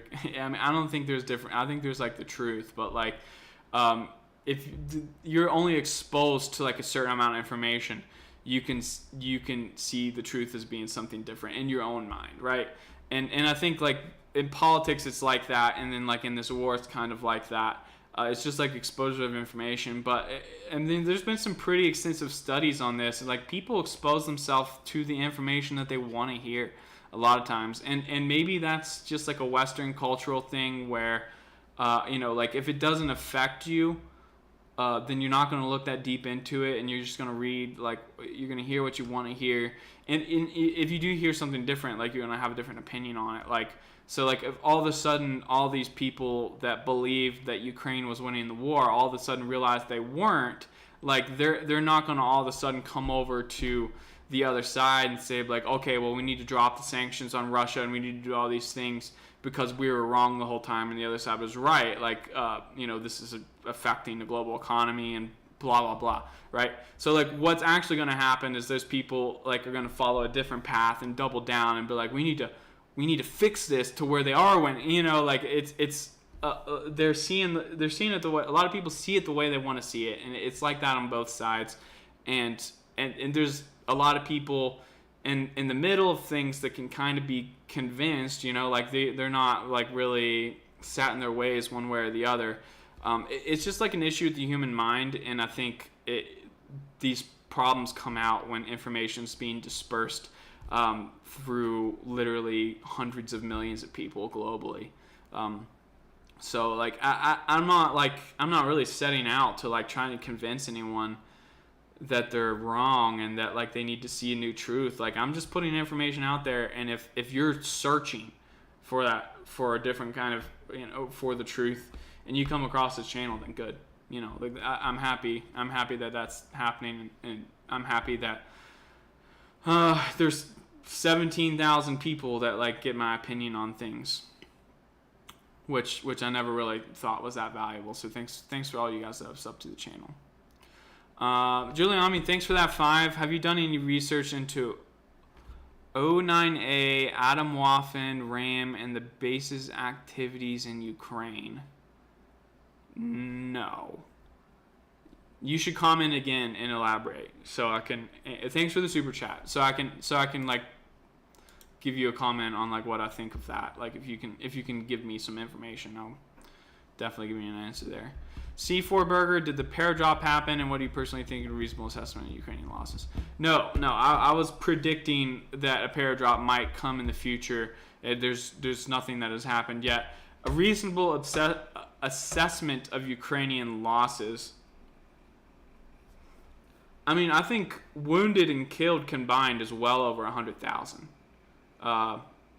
That's my opinion. Some people don't agree with that. They put it lower.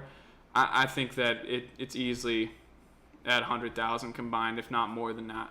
I'm not gonna like make any claims about anything like way north of that, like 150 or 200. Like I really don't know. I just think that it seemed to me like reasonable like 2 months ago that Ukrainian losses were dead. We're approaching 50K, which wounded is generally significantly more than dead. So, it could be monumental. It also could be less than that. I could be wrong, but I think it's definitely clear that Ukrainian losses are higher than Russian losses at this point, just based on the number of troops that Russia's committed to the fight and the fact that they're able to keep attacking and keep capturing ground, whether it's at a slow pace or not. Just tells me that like their losses aren't nearly what people say they are. If they were, they wouldn't have any kind of combat capability, and they wouldn't be advancing. They'd be on the defensive, Ukraine would be in a better situation than they are now. Our burger, New World Econ does a great job of being neutral and trying its best to show the developments on the battlefield as they're actually happening in reality. Ukrainian MOD puts out horrendous propaganda. Thanks for that comment, Our burger. Yeah, I mean, like I've said, like when it comes to propaganda, like Ukraine puts out propaganda, Russia puts out propaganda, the EU, the US, Britain, China, everyone puts out propaganda. Like I don't like have like a vendetta against propaganda. Like they're all playing an information war, and this goes back to what we were talking about psychologically with like people believing what they want to believe. Like they're all just trying to go after these people to gain international support, like or political support is like what it is that they're going after. And like, I mean, they're just doing what they got to do to like fight a war. Like, I don't blame them for having the propaganda, but I mean, I guess you can blame people for like falling for some of it, no matter like whichever one they're buying into the most.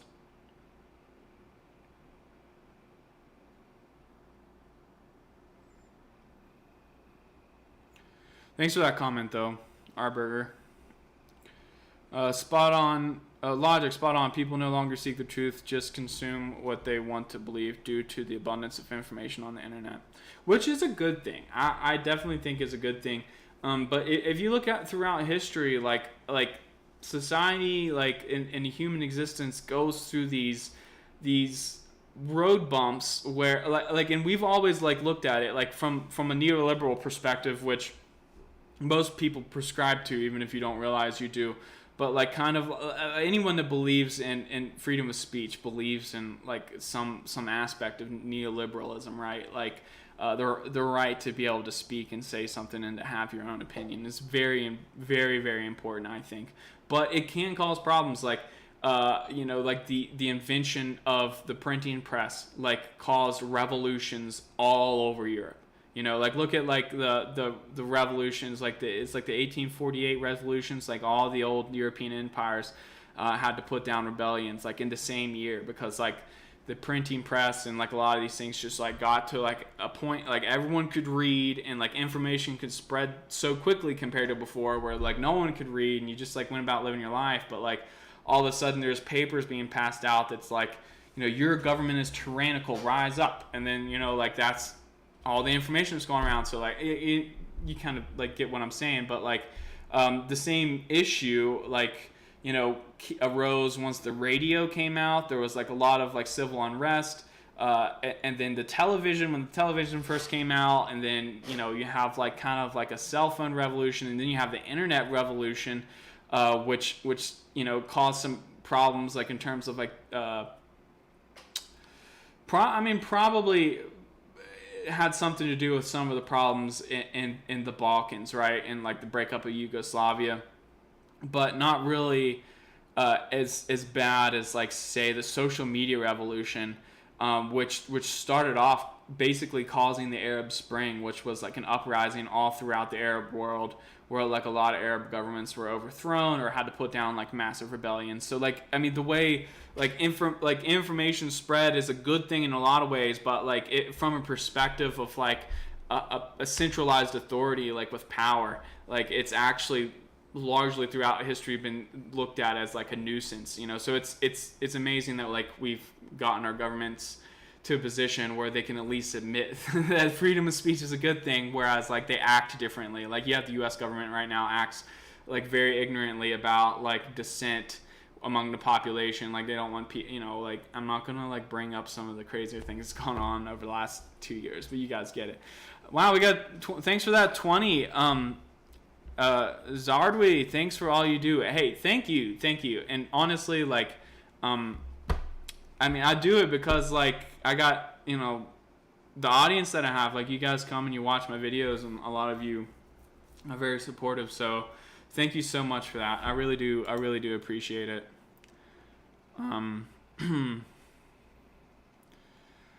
Mattia, thanks for answering, chap. I wish to write something more precise than truth, but it would have been over 200 characters. That's all right. Thank you. Cheerio from Italy. I should be going to Italy actually next year. We have a geopolitical school that's going on that my friend Stefano that runs the Cardinal Mazarin Geopolitics channel is putting together. So it'll actually be my first trip overseas. It should be very exciting. I love Italy. I love Italian history and Roman history. It's so exciting. It's one of my favorite things. So hopefully I can like get around the country and check things out.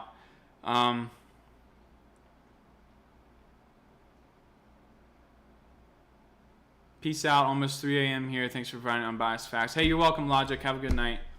Get a good night's rest, my man. Yeah, thanks again, Zardi. Really appreciate that. Hi from Serbia, former Yugoslavia. We will win, and we will win. Kosovo is Serbia. Very, very interesting situation is going on there. There's many people. Just real quick, like what he's talking about, this area here to the south, where this bordered land here is called Kosovo. It's officially internationally, but the majority of the world is recognized as part of Serbia.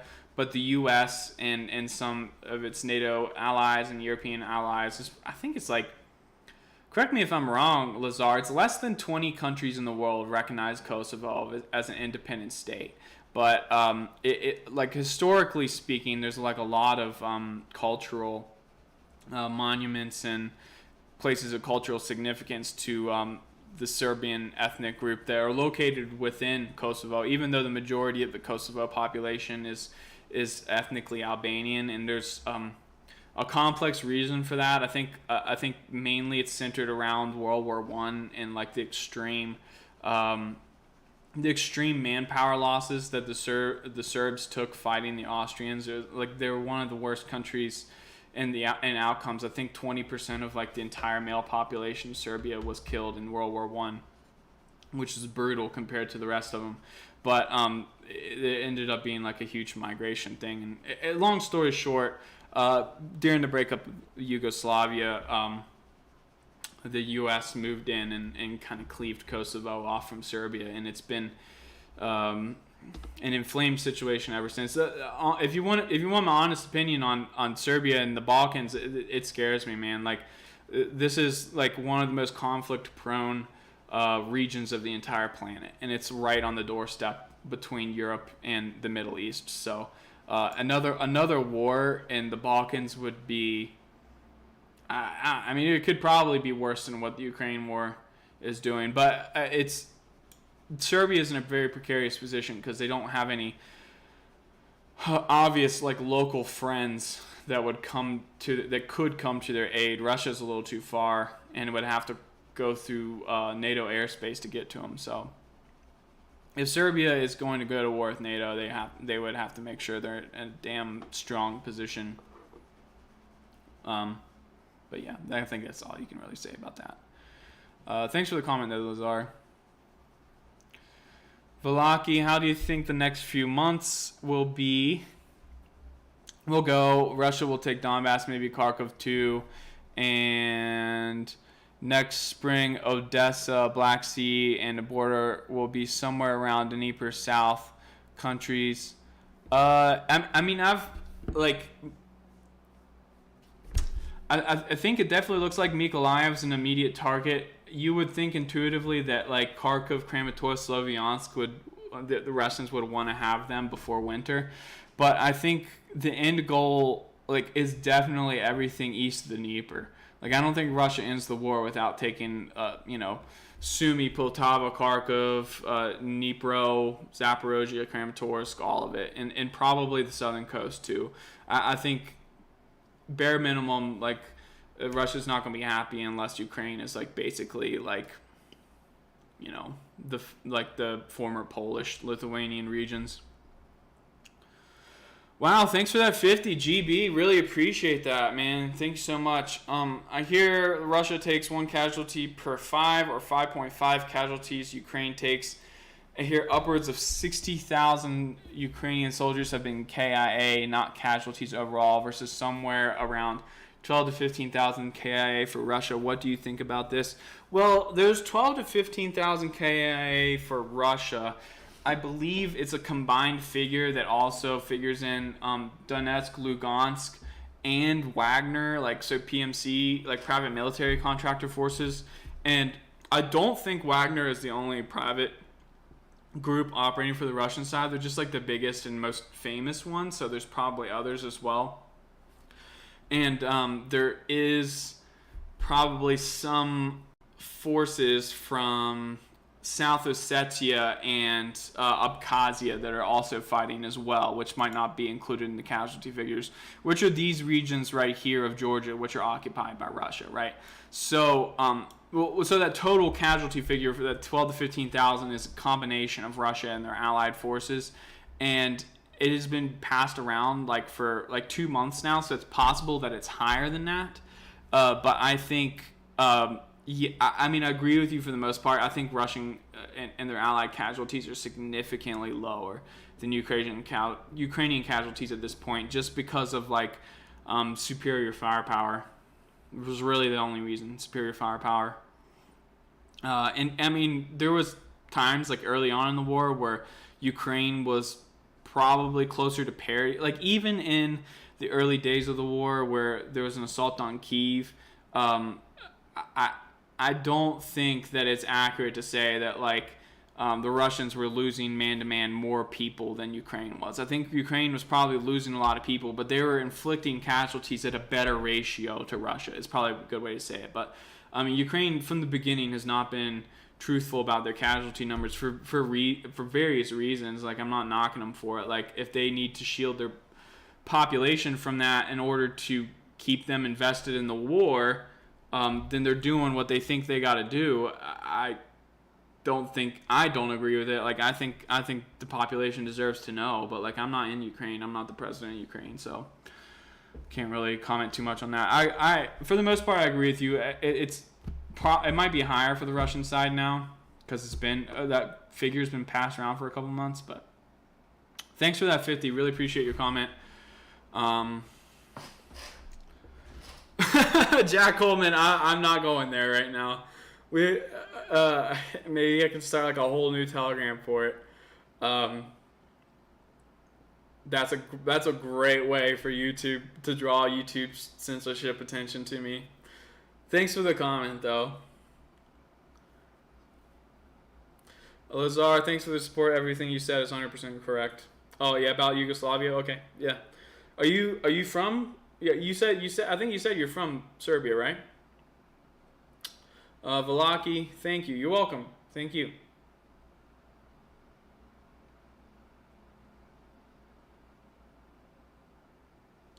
Oh, I see. Just a random comment. Glad I caught that. I can confirm the Chechens, Akhmat battalions are private military contractors. Okay, so some Chechen troops are not Kadyrov troops and they're private military contractors. That's very interesting. I see that definitely. The Chechens are a very warlike people.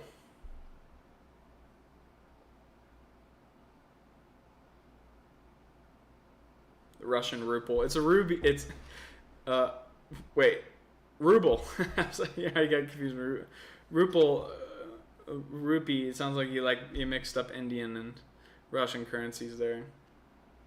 Jake Carroll, thanks for the 10, man. Look at Scott Ritter and especially Richard H. Black. Do you understand the U.S. and U.K. fostered ethnic tensions and engineered this conflict? Going back to 2014, it's a sham. It's all a sham, fight to the last man. I've never heard of Richard H. Black. I'll look into him. I've heard some of Scott Ritter's stuff. I mean, I respect Scott Ritter. Like, he's very experienced in terms of, like, military and geopolitics and stuff. I don't agree with him on everything, just like any of these guys. I think he is probably like maybe 20 to 30% more critical of some of these actions than I am, if that makes sense. He takes like a much harder line than me on some of these things. Like, I can at least like look at, like, I see the Western strategy in terms of like they had two different directions to go, right? Like, they could either abandon the whole Ukrainian project because Ukraine is never going to be a strategic interest to America. And this is like kind of like the direction that Barack Obama was leaning. This is your John Mearsheimer like line of thinking, right?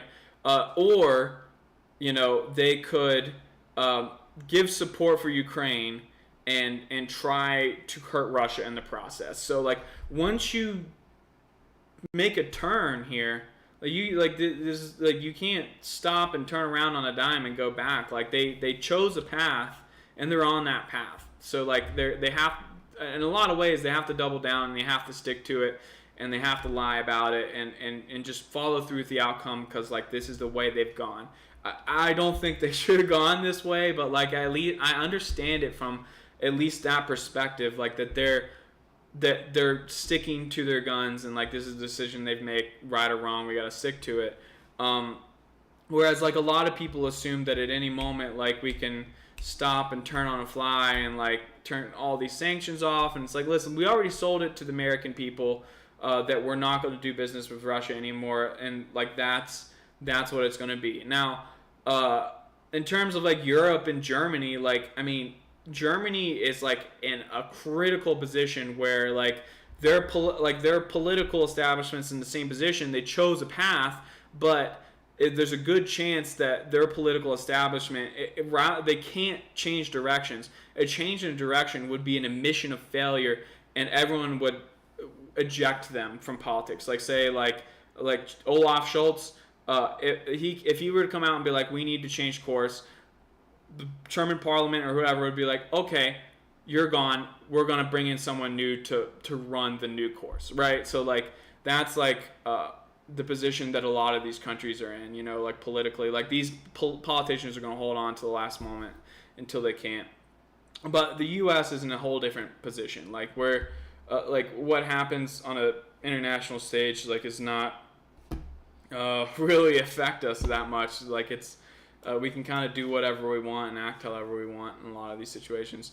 Jake Carroll, thanks for the 10. Mearsheimer is very naive. Obama towed the line of deep state almost exclusively. Trump did not, which is why he persecuted the FBI. He didn't completely toe the line, nor did Bernie.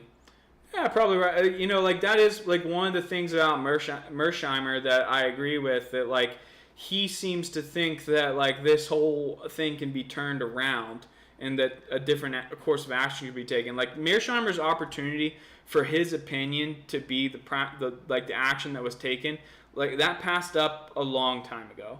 Like is the thing. So like I get like why he's still talking about it. He still holds the opinion like that he does. But for him, like he has said many times, and I believe he's actually quoted Aristotle in saying that great powers do it. The strong do what they can. The weak suffer what they must. Right. And what was always going to happen is that the harder we pulled Ukraine towards the west, the more likely it was that Russia was going to wreck Ukraine. Right. So like he is right in that. But like I think where he's a little bit naive is that America and the EU are strong, great powers as well, and they're going to do what they can. You know, like so in the case of the EU is like it's quickly becoming obvious that they're not as strong as anyone thought, and they're actually more on the weak side. But they had to learn that before they started acting the way that they are. But yeah, I mean, I agree. Mearsheimer is a little naive to think that we can actually go back and backtrack. Although, you know, it might be for the best, but it would be political suicide for all the Western administrations. Basically, they would all be admitting to failure, and it would pretty much give all elections back to, you know, the other side. In most cases, it would be conservatives who really don't know what to do about the situation either, and it would just be a political disaster on many scales. I think a lot of them think it would be easier just to, you know, keep up the current situation, keep lying about it, and try to find a solution to the current problem rather than just completely backtracking, which, you know, I'm not in charge. I don't have the same information as them. Okay, sorry. That was a longer rant on that. I'll go try to catch up real quick, and we'll end this kind of soon. 2 hours, man. I can talk. I can talk to you guys. Any news on the rupee ruble deal? Not that I mean, last I knew, like they were making progress on, like a lot of progress on currency, like in BRICS, which is like India and Russia are part of. I think there might be some big announcement about that by the end of the year. I'm not really sure, but you know, we'll see. It seems like the BRICS are trying to come up with a reserve currency. Who knows what that'll be. Any news on Saudi Arabia selling the oil in local currencies?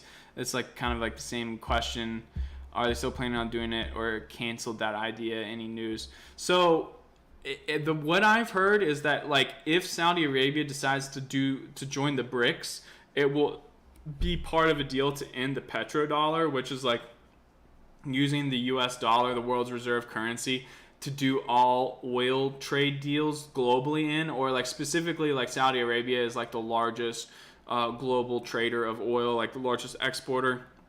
They have the biggest share of it. So for them to trade in the US dollar, to trade all oil in the US dollar is like gives like a lot of credibility like globally for using the dollar for oil trade. So the idea is if they decide to abandon that and go with BRICS, they'll come up with some kind of BRICS like reserve currency. Like one of the BRICS currencies will then take on the role that the US dollar is, and then most oil trade globally will be denominated in that currency, which would have some significant effects on the dollar, I think, but over the long term, like not like, I mean, immediately it would probably bring the dollar down some and hurt inflation. But Jake Carroll, thanks again for the 10, man. Really appreciate it. You forget that a whole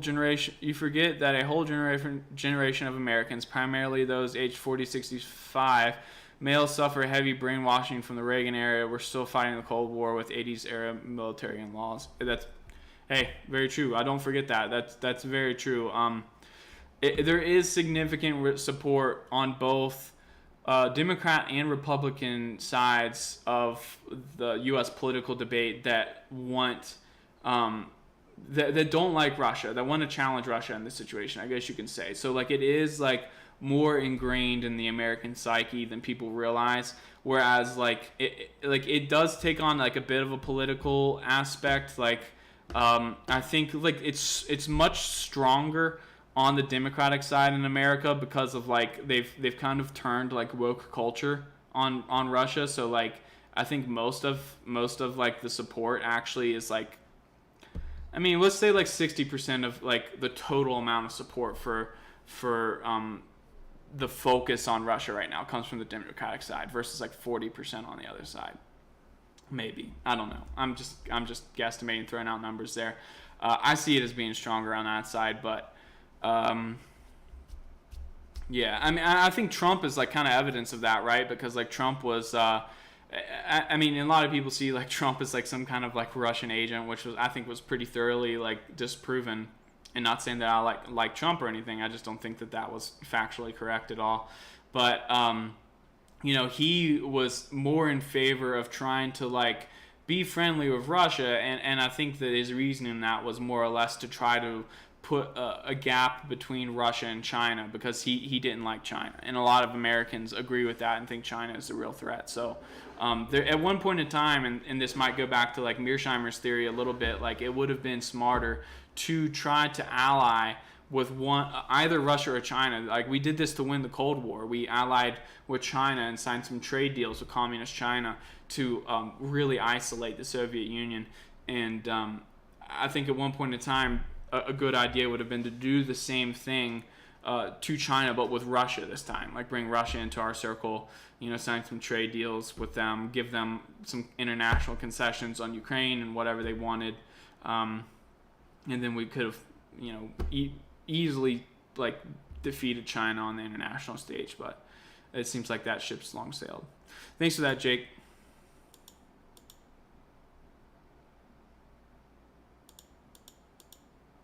Oh, another one. Thanks again, Jake. All of our politicians think Reagan ended the Cold War when we never stopped fighting. Everyone is caught up in this Cold War hysteria, mass psychosis, and a fervent belief in American exceptionalism. Yeah. Well, I mean, like Reagan kind of did end the Cold War, but I think like it's important to note the Cold War could have ended a lot sooner, but it was just like Russia was, or the Soviet Union was weak long before Reagan got into office, and a lot of people think that there's like so many different reasons why. Like they think Afghanistan was really the reason why the Soviet Union collapsed, and I think it's ridiculous. I mean, it might have been like the tip of the iceberg, but the economy, corruption, Chernobyl was a massive factor in the collapse of the Soviet Union, and how it was handled, and the amount of resources that they had to put into fixing that problem was just monumental. So Once again, Jake, woke culture is another wave of brainwashing. It targets the younger generation with feminine leanings. It preys on the empathy, uses female tactics like bullying, canceling, and reputation destruction. Listen, there's cancel culture is a massive can of worms. We could talk about that for hours. Yeah, I think, or woke culture in general. Like one of the, man, you should read The Coddling of the American Mind. Jonathan Haidt. It touches like a little bit in this. Like it's super good book. One of the best books written in the last few years on like kind of like this woke wave and safetyism and a lot of that stuff. Thanks for that comment, Jake. Really appreciate it. Appreciate all the support from you guys. Let's try to get caught up. See if there's any more questions.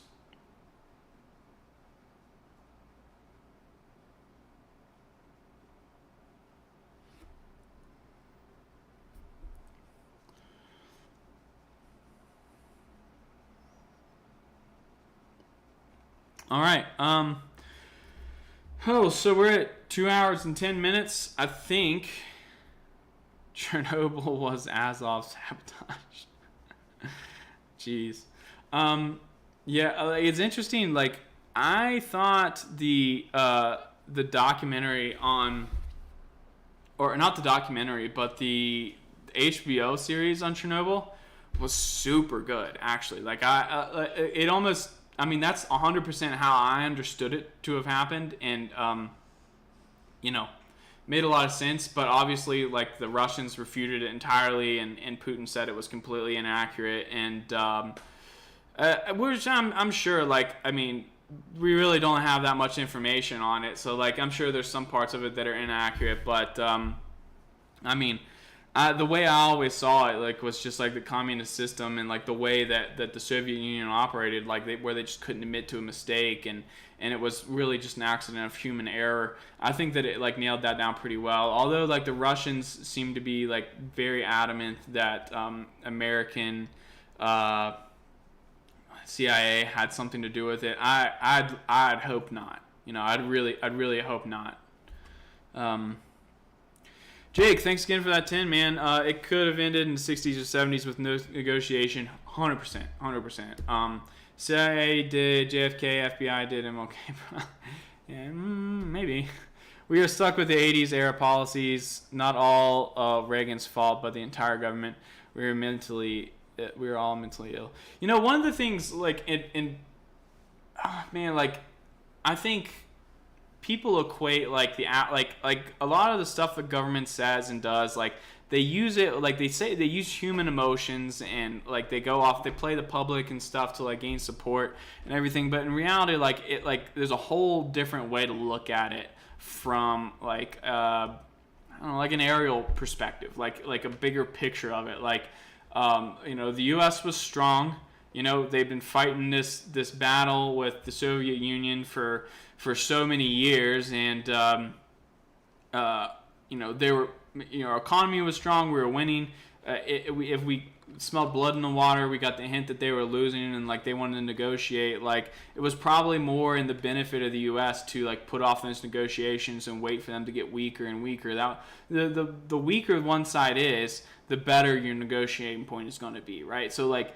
There's been a lot of talk about like this current war right now, like Ukraine should negotiate for some kind of peace deal, and which they won't. They've said many times that they won't, but the Russians probably don't want them to. Honestly, the Russians probably would prefer it if like this situation where Ukraine won't come to the table is probably playing more into Russians' hands, because they can actually make, if Ukraine refuses to talk, then the deal when they do have to talk, ultimately, the deal will be more and more advantageous for the Russian side. So I think it was probably like closer to the same situation with the Cold War in the U.S. and the Soviet Union. And there's a really good book that talks about, and I've mentioned it several times, but the Calm Before the Storm by George Friedman talks about like the history of American like economic and institutional like cycles and politics and stuff. Fascinating, absolutely fascinating book. He very well goes over like Reagan and like what that meant. Nashu Chavas, you have many more Serbian followers than you think. Shout out to Serbia. Belgrade's a beautiful city. Never been there, but I've seen a lot of pictures. We have experienced sanctions, war propaganda, and other things we're seeing now, so we understand and respect your reports. I really appreciate that. I appreciate your support. Thank you. I just see a random comment in there. Isn't Snake Island technically Romania's? It was at one point, actually. It was transferred over after World War II. Yeah, Chernobyl was more mismanagement. I agree with that. I think it was just bad mismanagement. All right, guys. I'm going into the super chat. Then we're gonna call it. I'll try not to leave any super chats hanging. Jake, thanks again. We cannot break out the cycle. It was not in our benefit. It was due to our culture. Governments can almost only act how they are programmed to, as its people. Rogan era programming was absolute. Yeah, great comment. I like the way you see things. I try not to honestly like. I try to ignore like grand conspiracy like behind like a lot of things. Like it really like there really is like a more simple explanation, kind of like that. Like culturally, like the country, like the support goes one way, so the government's gonna go that way. Like there's not generally like too much else that's gonna like steer the ship in a different direction. Like yeah, you're welcome, Velaki. Thank you. All right, thanks guys. I think that looks like it's it with all the super chats. Thanks for everyone that donated. Really appreciate that. Thanks for everyone that's engaging in the comments. Really appreciate that as well. Couldn't do this without you guys. I love the support. Thank you so much. I'll keep up the updates. We'll do updates every day this week, and we'll do another live stream next week. To answer any questions about events that happen over this week. So thank you. We actually do, real quick reminder, there is a live stream event on the 31st. I believe it's like 11 o'clock for my time, which is mountain time. So it's probably like 1 o'clock Eastern time, I want to say. I think I shared a link, which I'll share again. And make sure, if you see that link, it's on the Cardinal Mazarin Geopolitics channel. So like and subscribe to his channel and like hit the bell on the video. That way you'll get an update of when the live stream's starting. But it's a 6-month update, and it's myself, New World Econ, and Wyatt from Defense Politics Asia, Dima from Military Summary channel, the Ukraine War channel, and then I think Weeb Union. I think is the other one. It's a group of 5 or 6 of us that do coverage on the Ukraine War, and we're just going to have a 6-month event where we're going to talk about the summary of things that have been going on and a future outlook, and we'll have a Q&A session with everyone. It should be fun. It should be a good conversation. I respect all of those channels, where we agree and where we disagree. They all do a very good job reporting on the war. So don't forget to tune into that. Thanks again. Don't forget, we'll have a live stream next week. Don't forget to like and subscribe. And you guys have a wonderful rest of your Sunday. Thank you.